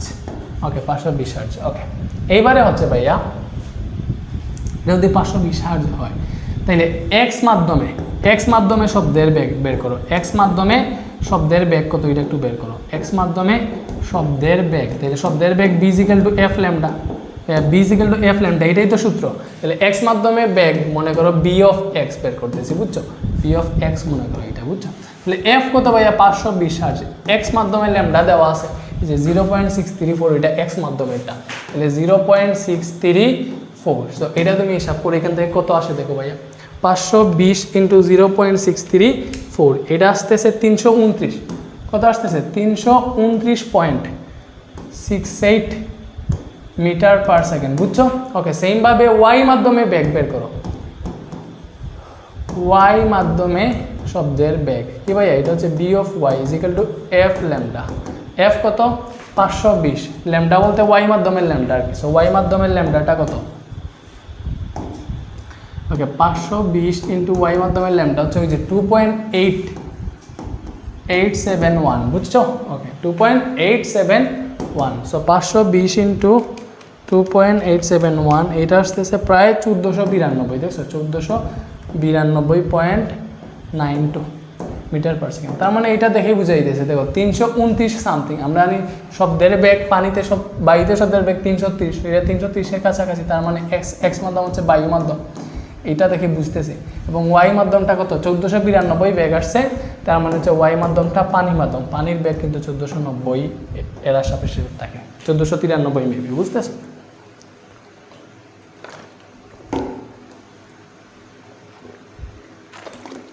তাহলে তো এটা ইজি ছিল। নেক্সটে আসো। ওকে, সো এটাতে বলছে আমাদের, দেখো গ নাম্বারটা, পি ব্যক্তি একদিন বড় পর্দায় ফুটবল খেলা দেখতে গিয়ে খেলাটি অস্পষ্ট দেখা যায়। সে ডাক্তারের শরণাপন্ন হলে ডাক্তার থেকে -50 সেন্টিমিটার ফোকাস দূরত্বের চশমা ব্যবহারে পরামর্শ দিলেন। লেন্সের ক্ষমতা নির্ণয় করা যায়। এটা একদম ইজি। লেন্সের ক্ষমতা কি ভাইয়া? P = 1/f। শেষ। তাহলে তো শেষ, এইটাই তো, এফ দেওয়া আছে, ফোকাস দূরত্ব দেওয়া আছে না? -50 সেন্টিমিটার ফোকাস দূরত্বের চশমা, -50 সেন্টিমিটার, এটা দেখেই আমরা বুঝছি যেহেতু মাইনাস ক্ষমতা যেহেতু মাইনাস, তাহলে এটা হচ্ছে অবতল লেন্স। অবতল লেন্সের ক্ষমতা মাইনাস, এই যেখান থেকে অবতল লেন্স আমরা চিনে ফেললাম। তো লেন্সের ক্ষমতা হচ্ছে P = 1/f। সো এফ এর মান বলে দিছে -50 সেন্টিমিটার, ওটাকে মিটারে নাও, 100তে ভাগ দিলে মিটারে যাবে, তাহলে 0.5 মিটার। এটা হচ্ছে আমাদের ফোকাস দূরত্ব, তাহলে 1/0.5 আর কি মাইনাস। আচ্ছা, সো ওইটা ফোকাস দূরত্ব মাইনাসের জন্য অবতল লেন্স, ক্ষমতা মাইনাস হইলে অবতল লেন্স, বুঝছো? আমি যে ফোকাস আর ক্ষমতা একই জিনিস, এগুলার চিহ্ন একই থাকে। ওকে, সো এটা আসতেছে -2 ডায়াপ্টার। আশা করি বুঝছো, এটাই হচ্ছে আনসার। বুঝছো পুলাবান, বুঝছো? ওকে,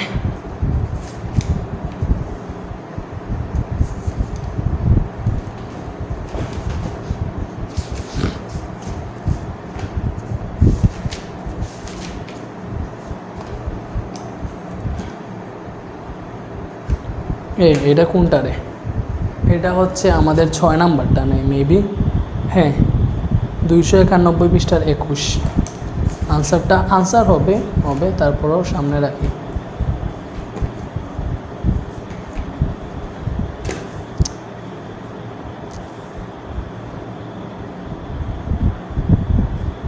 হয়েছে -2 ডায়াপ্টার। আচ্ছা ঠিক আছে, এইবারে দেখো চশমাটি কিভাবে পি ব্যক্তির চোখের ত্রুটি দূরীকরণে সহায়ক প্রস্তুতির সাহায্যে ব্যবহার। আচ্ছা, চশমা দেখেই বুঝছি নেগেটিভ দিছে, তার মানে অবতল লেন্সের চশমা দিছে।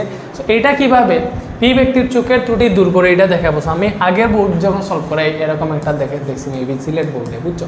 ওইটাতে ছিল হচ্ছে আমাদের কি বলে, মানে উত্তর লেন্স দিয়ে চোখের দীর্ঘদৃষ্টির সমাধান করছি। এইটা যেহেতু মনে করো সে মানে স্ক্রিনে ফুটবল খেলা দেখতে পারতেছে না কাছ থেকে, তার মানে এটা মানে কি বলে, এটা যেহেতু, হ্যাঁ দেখো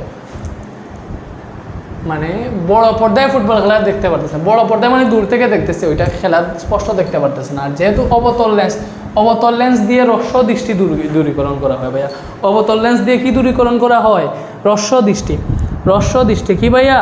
হ্রস্ব দৃষ্টি। তাইলে এই যে ব্যক্তিটা আছে এর মানে লেন্স, এখানে কি লেন্স দিছে? লেন্স হচ্ছে অবতল লেন্স দিছে। তাহলে অবতল লেন্স দিয়ে আমরা কি করি? অবতল লেন্স দিয়ে হচ্ছে হ্রস্ব দৃষ্টি যেটা আছে এটা দূরীকরণ করা হয়, হ্রস্ব দৃষ্টি দূর করা হয়, ঠিক আছে? ওকে, হ্রস্ব দৃষ্টি কেন হয়? হ্রস্ব দৃষ্টি হয় আমাদের ফোকাস দূরত্ব বেড়ে গেলে, এগুলো জানো, ফোকাস দূরত্ব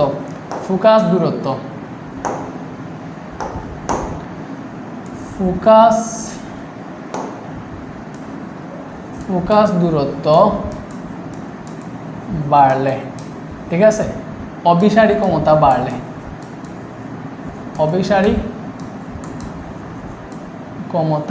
বাড়লে, এইগুলোর জন্য হচ্ছে আমরা জানি আরও আছে অক্ষিগোলকের ব্যাসার্ধ কমলে না বাড়লে একটা, এটা হচ্ছে আমরা চিত্র দিয়ে বুঝি। প্রথমে হচ্ছে আমরা চোখ আঁকে, মনে করো এইটা হচ্ছে আমাদের চোখ, ঠিক আছে? এটা হচ্ছে চিত্র দিয়ে এঁকে দেখে কীভাবে হচ্ছে অবতল লেন্স হ্রস্ব দৃষ্টির ইয়েটা দূর করে, ঠিক আছে। এটা হচ্ছে আমরা পরীক্ষা করে দেখি।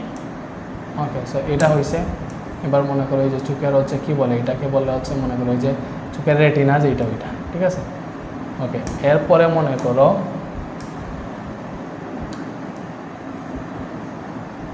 এটা হচ্ছে চোখের ইয়ার। সো এগুলোর কালার আমি ঠিক করে মনে করো এই যে রেটিনার কালার লাল দিয়ে দিই, তাহলে বোঝার ক্ষেত্রে সুবিধা হবে। এই দিলাম মনে করো, ঠিক আছে।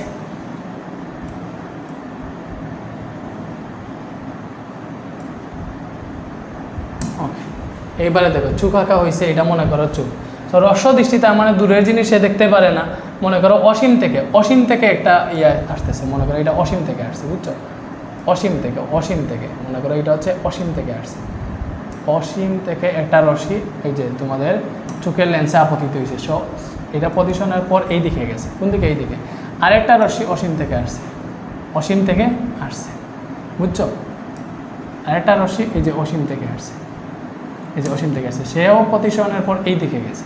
সো এই দুইটা দেখো রেটিনার সামনের বিন্দুতে আই বিন্দুতে মিলিত হয়ে গেছে, মানে চোখের সামনে মিলিত হয়ে গেছে। এখানে মিলিত হওয়ার কথা, আমার এখানে মিলিত হয়ে গেছে। মিলিত হওয়ার ফলে এটা সে স্পষ্ট দেখতে পায় না আর কি।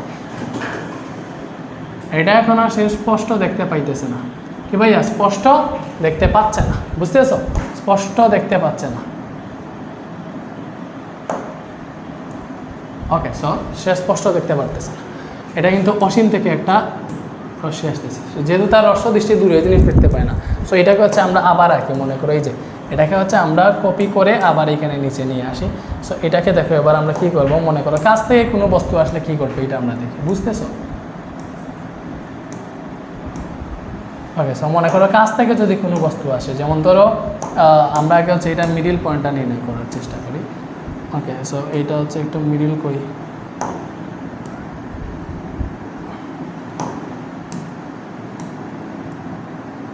এটা মিডিল, ঠিক আছে। মনে করো এই যে কাছের একটা বিন্দু, মনে করো এটা হচ্ছে কাছের বিন্দু। সো এইটা থেকে কোনো রশ্মি হচ্ছে আপতিত হচ্ছে দর্পণে। Think about that. এই কাছের বিন্দু থেকে দর্পণে একটা রশ্মি আপতিত হচ্ছে, এই যে এটা আপতিত হয়েছে, এটা পতিসনের পর এই দিকে গেছে। কাছের জিনিস সে দেখতে পায়, এই যে এখান থেকে আপতিত হয়েছে, পতিসনের পর এই যে এই দিকে গেছে। তার মানে টিক রেটিনায়, দেখো টিক রেটিনায় মিলিত হয়েছে। তার মানে কাছ থেকে আসলে সে কাছের জিনিস দেখতে পায়, বুঝতেছো? সো অবতল লেন্স ব্যবহার করার কারণে, অবতল লেন্স ব্যবহার করলে তার কাহিনী কী হইবে ওইটা জাস্ট তোমাদেরকে দেখে। অবতল লেন্স ব্যবহার করার কারণে তার চোখে এই কাহিনীটা ঘটবে। চোখকে লেন্স এমনভাবে দেখাবে জিনিসটা, চোখ মনে করবে এটা ওই কাছের বিন্দু থেকে আসতেছে, মানে যেখান থেকে চোখ দেখতে পায়। এই যে কাছ থেকে আসলে তো চোখ দেখতে পায়, ঠিকঠাক মতো রেটিনায় মিলিত হইতেছে, দেখছো? কাছ থেকে আসলে ঠিকঠাক মতো দেখতে পায়, বুঝছো? কাছ থেকে আসলে ঠিকঠাক মতো দেখতে পায়। সো এখন অসীম থেকেই একটা বস্তু আসে চোখের সামনে। এবার হচ্ছে আমরা এখানে একটা লেন্স লাগাইছি, চোখের সামনে একটা অবতল লেন্স লাগাইতেছি। কি লেন্স? অবতল লেন্স। এটা হচ্ছে অবতল লেন্সের এই যে এটা মনে করো হচ্ছে ওই যে কী বলে অক্ষরেখা বা যাই বলে এটা আছে। ওকে, সো এটা হচ্ছে অবতল লেন্স। সো অসীম থেকে একটা রশ্মি এখানে আপতিত হচ্ছে, এই যে মনে করো অসীম থেকে এটা আপতিত হচ্ছে, বুঝছো? ওকে, অসীম থেকে মনে করো এটা অসীম থেকে আপতিত হয়েছে। এটা কি করবে, এই যে এই অবতল লেন্স এটাকে একটু বাঁকাই ফেলবে, উপরের দিকে বাঁকাবে। কোন দিকে বাঁকাবে? উপরের দিকে, ঠিক আছে। এই যে উপরের দিকে বাঁকাইছে, আমি হচ্ছে আরেকটু ঠিকঠাক মতো আঁকি। মনে করো একটা রশ্মি দর্পণে এই এসে পড়ছে এবং এইটাকে সে উপরের দিকে একটু বাঁকাবে, যে উপরের দিকে বাঁকাইছে না, দেখো উপরের দিকে বাঁকাইছে না, হ্যাঁ উপরের দিকেই যে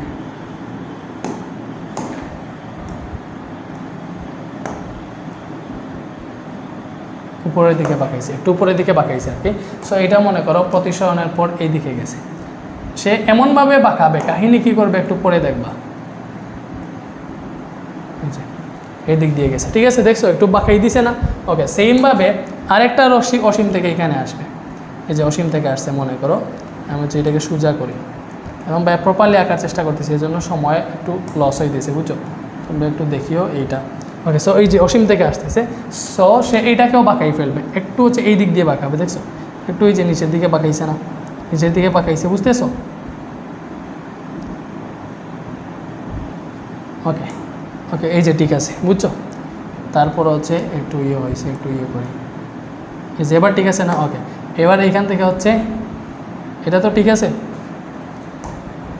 ওকে, এইবার হচ্ছে দেখো এখান থেকে রশ্মিটা আপতিত হবে এইদিকে, মানে তার হচ্ছে চোখের রেটিনায় মিলিত হবে। এবার এই যে ঠিকঠাক মতো আই বিন্দুতে এই যে এইখানে তার ঠিক রেটিনায় মিলিত হয়েছে, এবং সে এইখানে কাহিনী করছে কি করছে, চশমা হচ্ছে এমনভাবে বাঁকাইছে, তুমি এটাকে সোজা করে আনো, এই দিক দিয়ে যদি সোজা করে আনো, দেখো মনে হবে তার ওই যে চোখের নিকট বিন্দু থেকে আসতেছে। এই যে এটাকে সোজা করে আনো, ওই যে সোজা করে আনো, দেখো এটাকে সোজা করো, ওই যে সোজা করলে কি মনে হইতেছে যে চোখ মনে করবে এইটা এক্স্যাক্টলি এই ও বিন্দু থেকে আসতেছে। কোন বিন্দু থেকে আসতেছে? এই যে ও বিন্দু থেকে, এইটা এই যে চোখের নিকট বিন্দু যেটা ওইটা থেকে আসতেছে, বুঝছো?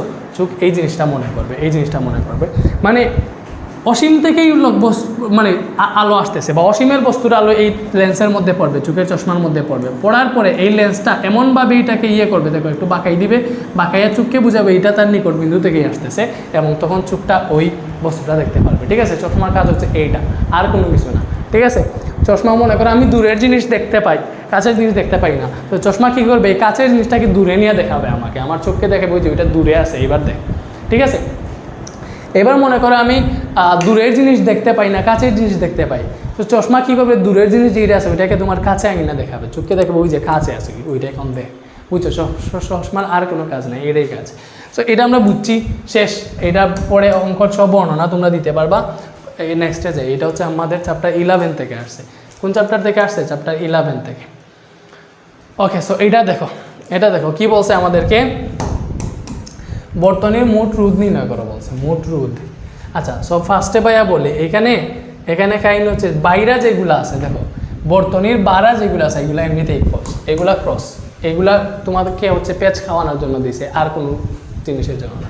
এগুলা বাদ, বর্তনীর বাড়া যা আছে এগুলা বাদ, এগুলা একদম বাদ। তার মানে আমরা হচ্ছে এই ভেতরের বর্তনীটার রোধ নির্ণয় করবো। তোমাকে ভাই একটু ডিটেলসে যদি দেখাই, দেখো ভাইয়া এই দুইটা পরস্পর শ্রেণীতে আছে, এই দুইটা শ্রেণীতে বার করার পর এটা সমান্তরালে আছে, এই দুইটা পরস্পর শ্রেণীতে আছে, শ্রেণীতে বার করার পর এখানে সমান্তরাল আছে। সো এই জাংশনের রোধ এই দুইটা আবার শ্রেণীতে আছে, শেষ। এবার তুমি বের করো, দেখো এটা চিত্র আর রাখতেছি না, দেখো এইটার ভাইয়া তোমাকে দেখাই, চিত্র আঁকা লাগবে নাকি? আচ্ছা, চিত্র একেই দেখাই, তোমাদের সুবিধা হবে, একটু কষ্ট হয়ে যাক, সমস্যা নেই।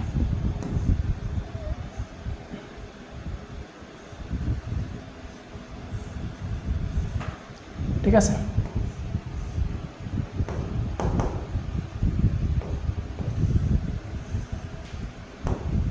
এখানে 96 ভোল্ট আছে, 96 ভোল্ট। ঠিক আছে, এটা পজিটিভ, এটা নেগেটিভ, এবং এইখান থেকে একটা রোধ আছে এইখানে,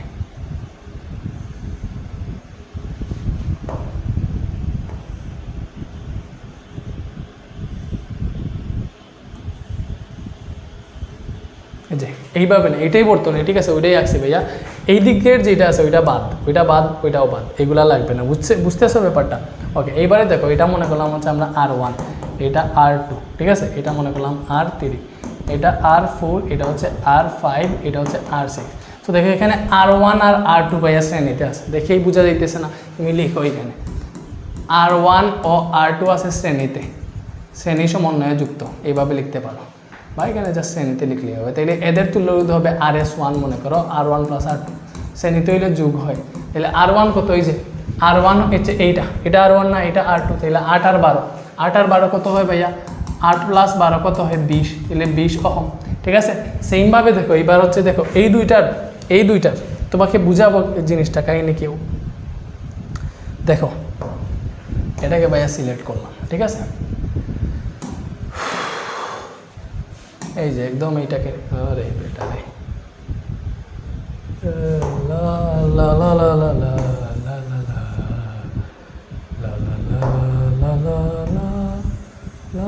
লা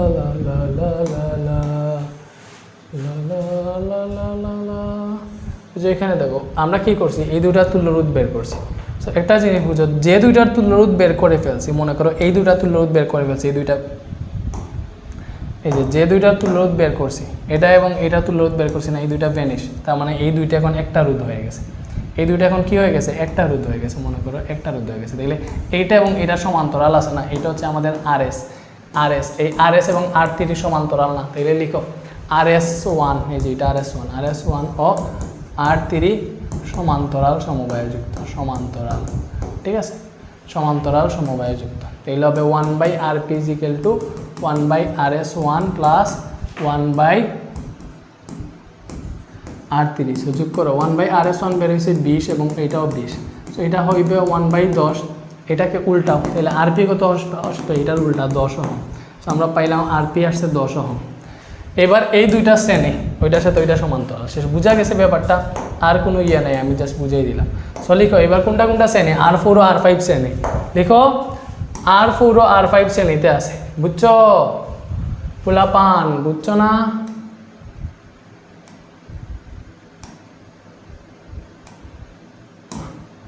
ওকে, লিখো এখানে R4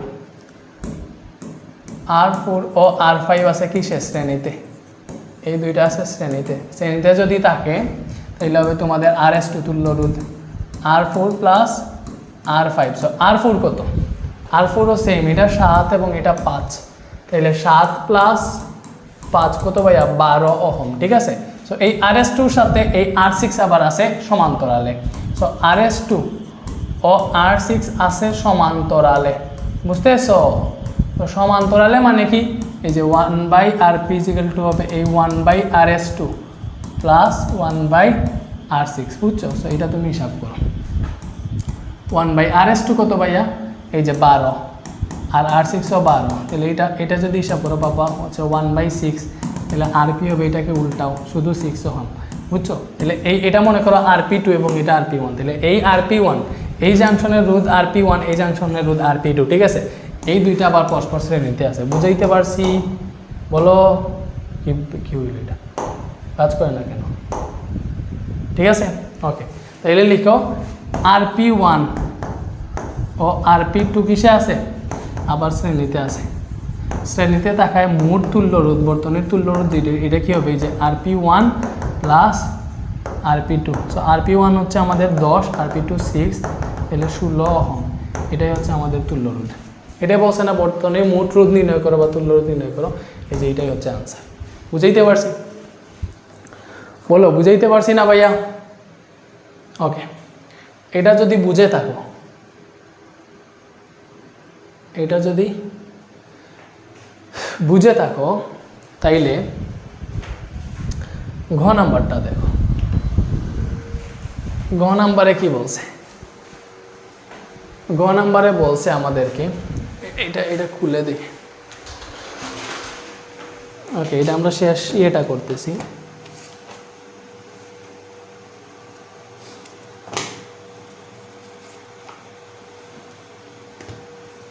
হ্যাঁ হয়েছে।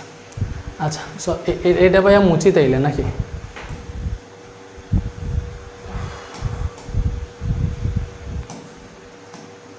ওকে, দেখছো কীভাবে মুছে গেছে। বলছে এসি ও ডিই অংশের, এসি কই, যে এটা হচ্ছে এ, এটা বি, এটা সি, এটা ডি এবং এটা কাহিনী হচ্ছে এরকম। তোমাকে বলছে এসি ও, দেখো এসি, এসি মানে কি, এই অংশটা, এই এসি অংশের রোধ আর এই ডিই অংশের রোধ বের করতে। এসি মানে কি, যে এ থেকে সি, এটা কি বুঝিয়ে দিছে, এই সম্পূর্ণ জাংশনটা, এই সম্পূর্ণ জাংশনের বিভব পার্থক্য কত, বিভব পার্থক্য সমান কিনা দেখে এসি ও ডি এ, তার মানে এই সম্পূর্ণ জাংশনের বিভব পার্থক্য বের করবা। তো এটা হচ্ছে একটা সমান্তরাল জাংশন, এই সমান্তরাল জাংশনে এই দুই প্রান্তে বিভব পার্থক্য জানতে হইলে এইটার মধ্যকার তুল্য রোধ কত এটা জানা লাগবে, এটার মধ্যকার তুল্য রোধ কত এটা জানা লাগবে, ঠিক আছে। আর কি জানা লাগবে, বর্তনীর মোট প্রবাহ কত। কেন জানা লাগবে ভাইয়া বুঝাইতেছি, আগে আমরা একটু বর্তনীর মোট প্রবাহটা বের করি, ঠিক আছে। সো লিখো বর্তনীর মোট প্রবাহ, ঠিক আছে, বর্তনীর মোট প্রবাহ, মোট প্রবাহ যদি আই হয়, এই আই ইকুয়াল টু কি হবে ভাইয়া, দেখো আই হচ্ছে এই যে আমাদের মোট তুল্য রোধ, বিভব পার্থক্য 96, তাহলে I equal to V by R equal, মানে সরি তুল্য রোধ আর কি। সো 96 বাই তুল্য রোধ বেরিয়েছিল 16, এটা কত আসে দেখো 96/16, এটা আসতেছে ভাইয়া 6 এম্পিয়ার, কত আসতেছে 6 এম্পিয়ার। সো এটা বর্তনীর মোট প্রবাহ।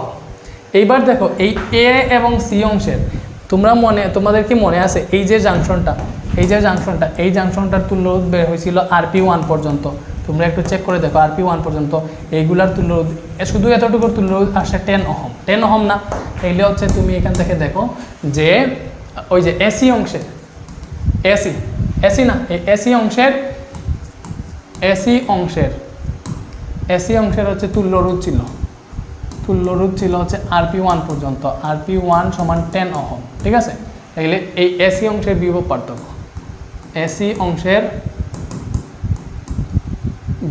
পার্থক্য, ঠিক আছে, এসি অংশের বিভব পার্থক্য B of S equal to কি হবে, এই যে IR, B equal to IR না, B ইজিক্যাল টু IR, তাহলে I হচ্ছে ভাইয়া 6 এম্পিয়ার, আর বলতে এই RP1 আর কি আমাদের এই অংশের তুল্য রোধ, এটা 10, এটা 660 ভোল্ট, এটা হচ্ছে আমাদের এসি অংশের বিভব পার্থক্য।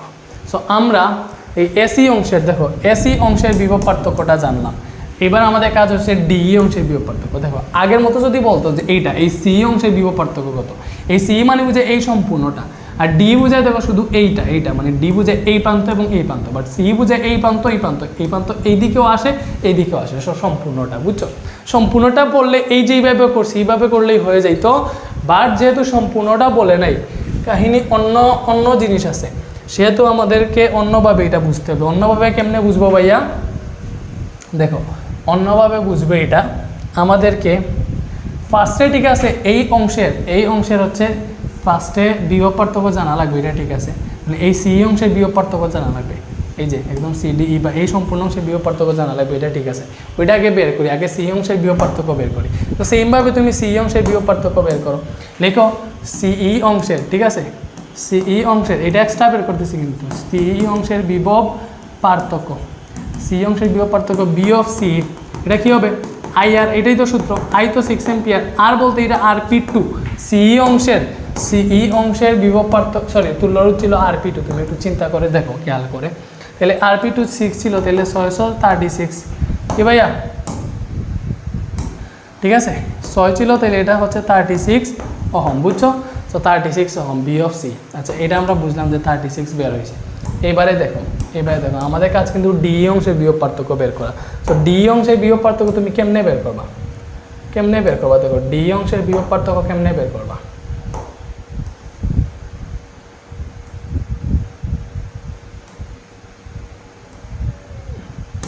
ওকে, সো তুমি ডিই অংশের বিভব পার্থক্য বের করো।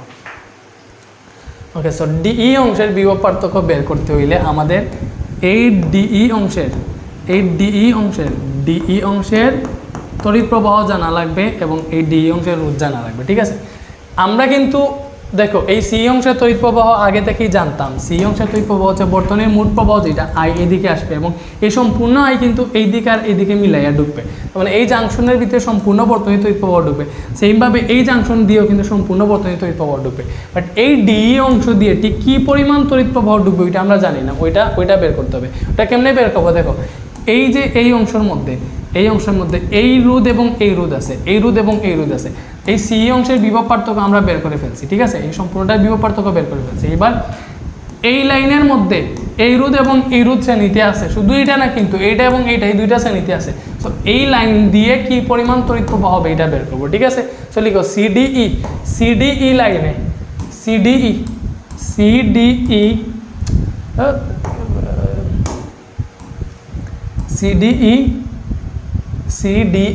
দেখতেছ, সিডিই লাইনে, বা এইভাবে না দিয়ে তুমি দিতে পারো, আচ্ছা দিতে পারো, যে মনে করো এই যে R4 ও R5, এটা এইভাবে দিলে ভালো হবে। লিখো R4 ও R5, ঠিক আছে, R4 ও R5 এর মধ্যকার তড়িৎ প্রবাহ বের করো।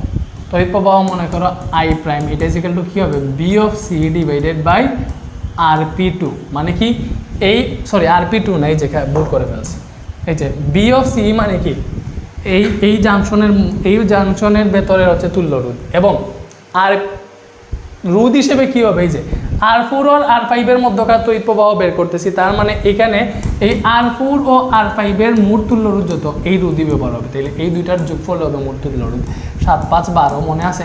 তাহলে তুমি এখানে ডিরেক্ট বসাইতে পারো, ডিরেক্ট যোগ দিয়ে বসাই দিতে পারো, যে এইটা হবে তোমার হচ্ছে R4 প্লাস R5, সো এটা হবে বি অফ সি কত, বি অফ সি হচ্ছে 36 বের করছি, এবং R4 প্লাস R5 এটা হচ্ছে 5 প্লাস 7 মানে 12, এটা তুমি হিসাব করো, 36 ডিভাইডেড বাই 5 প্লাস 7, ওইটা কত আসে, ওইটা আসে 3, ঠিক আছে। ওটা আসছে 3 এম্পিয়ার, বুঝছো? ওকে 3 এম্পিয়ার আসছে। এইবার আমাদের কাজ হচ্ছে কি ভাইয়া এই ডিই অংশের মানে বিভব পার্থক্য বের করবো। তাহলে ডিই অংশের বিভব পার্থক্য লিখো, ডিই অংশের বিভব পার্থক্য তাহলে বি অফ ডি, ওইটা যেগুলো কী হবে, বি অফ ডি হবে। দেখো ডি অংশের বিভব পার্থক্য বের করবো না, তাহলে ডি অংশের রোধ এবং ডি অংশের তড়িৎ প্রবাহ আই আর, তাহলে এই দিক দিয়ে হচ্ছে আই প্রাইম, এই তড়িৎটাই কিন্তু এই দিক দিয়ে প্রবাহিত হবে, আই প্রাইম যেটা এই দিক দিয়ে প্রবাহিত হবে, এবং বিভব পার্থক্য এখানে R5 আছে, ঠিক আছে, R5 বুঝতেছো? সো আই প্রাইম হচ্ছে ভাই 3 এম্পিয়ার, R5 এখানে আছে, এই যে R5 হচ্ছে 5 তাহলে 5 তাহলে 3 হচ্ছে 15 ভোল্ট, ঠিক আছে। এই যে বলছে এসি ও ডি অংশের বিভব পার্থক্য সমান হবে কি, তার মানে আমরা এখান থেকে দেখলাম যে এসি বি অফ এসি এবং বি অফ ডিই অংশ এই দুইটার বিভব পার্থক্য সমান নয়, কারণ এই যে বি অফ এসি কত 60 ভোল্ট এবং এইটা হচ্ছে 15 ভোল্ট। আশা করি এটা তোমাদেরকে বুঝাইতে পারছি।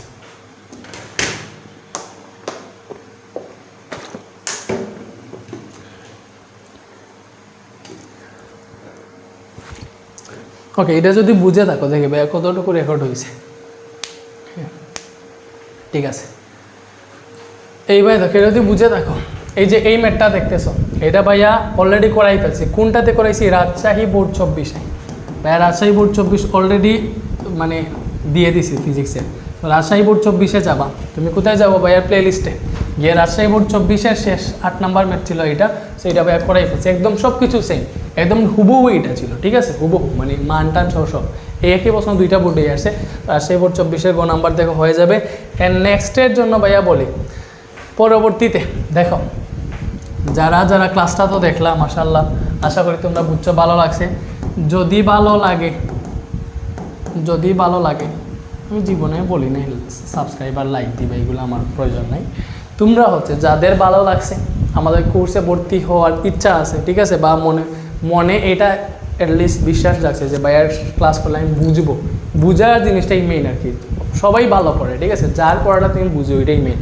আমার পড়ানো যদি বুঝো, আমি হচ্ছে সর্বোচ্চ এফোর্ট দিই আমাদের physics, chemistry, math plus higher math, এই সবগুলা বেসিক টু প্রো কোর্স, একদম সবার প্রস্তুতি 100-100 জন্য যা প্রয়োজন ওইটা ভাইয়া নিশ্চিত করতেছি এবং করছি, সবগুলা আছে। তুমি মাত্র 3 মাসে চাইলে সব সম্পূর্ণ সিলেবাস শেষ করতে পারবা, ঠিক আছে। তো কোর্সে যদি ভর্তি হতে চাও আমাদের এই কোর্সগুলোতে তুমি ভাইয়াকে ওই যে 01309,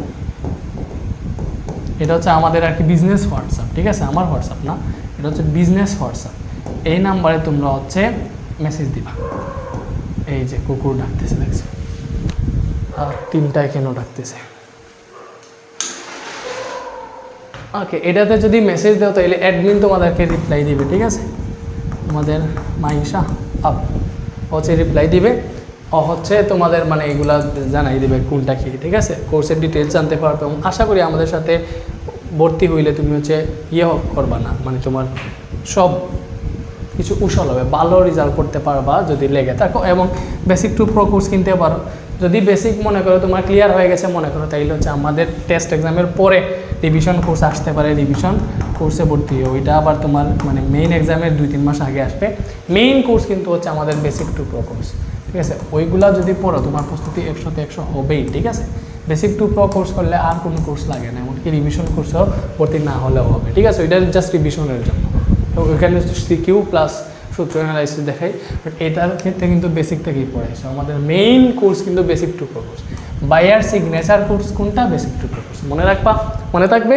আচ্ছা, তাহলে ভালো থাকো সবাই, ভালো থাকো, আল্লাহ হাফেজ। আল্লাহ, আচ্ছা এইভাবে দেয়, হ্যাঁ, ওকে, আল্লাহ হাফেজ বানাতে নিয়েছি, ঠিক আছে।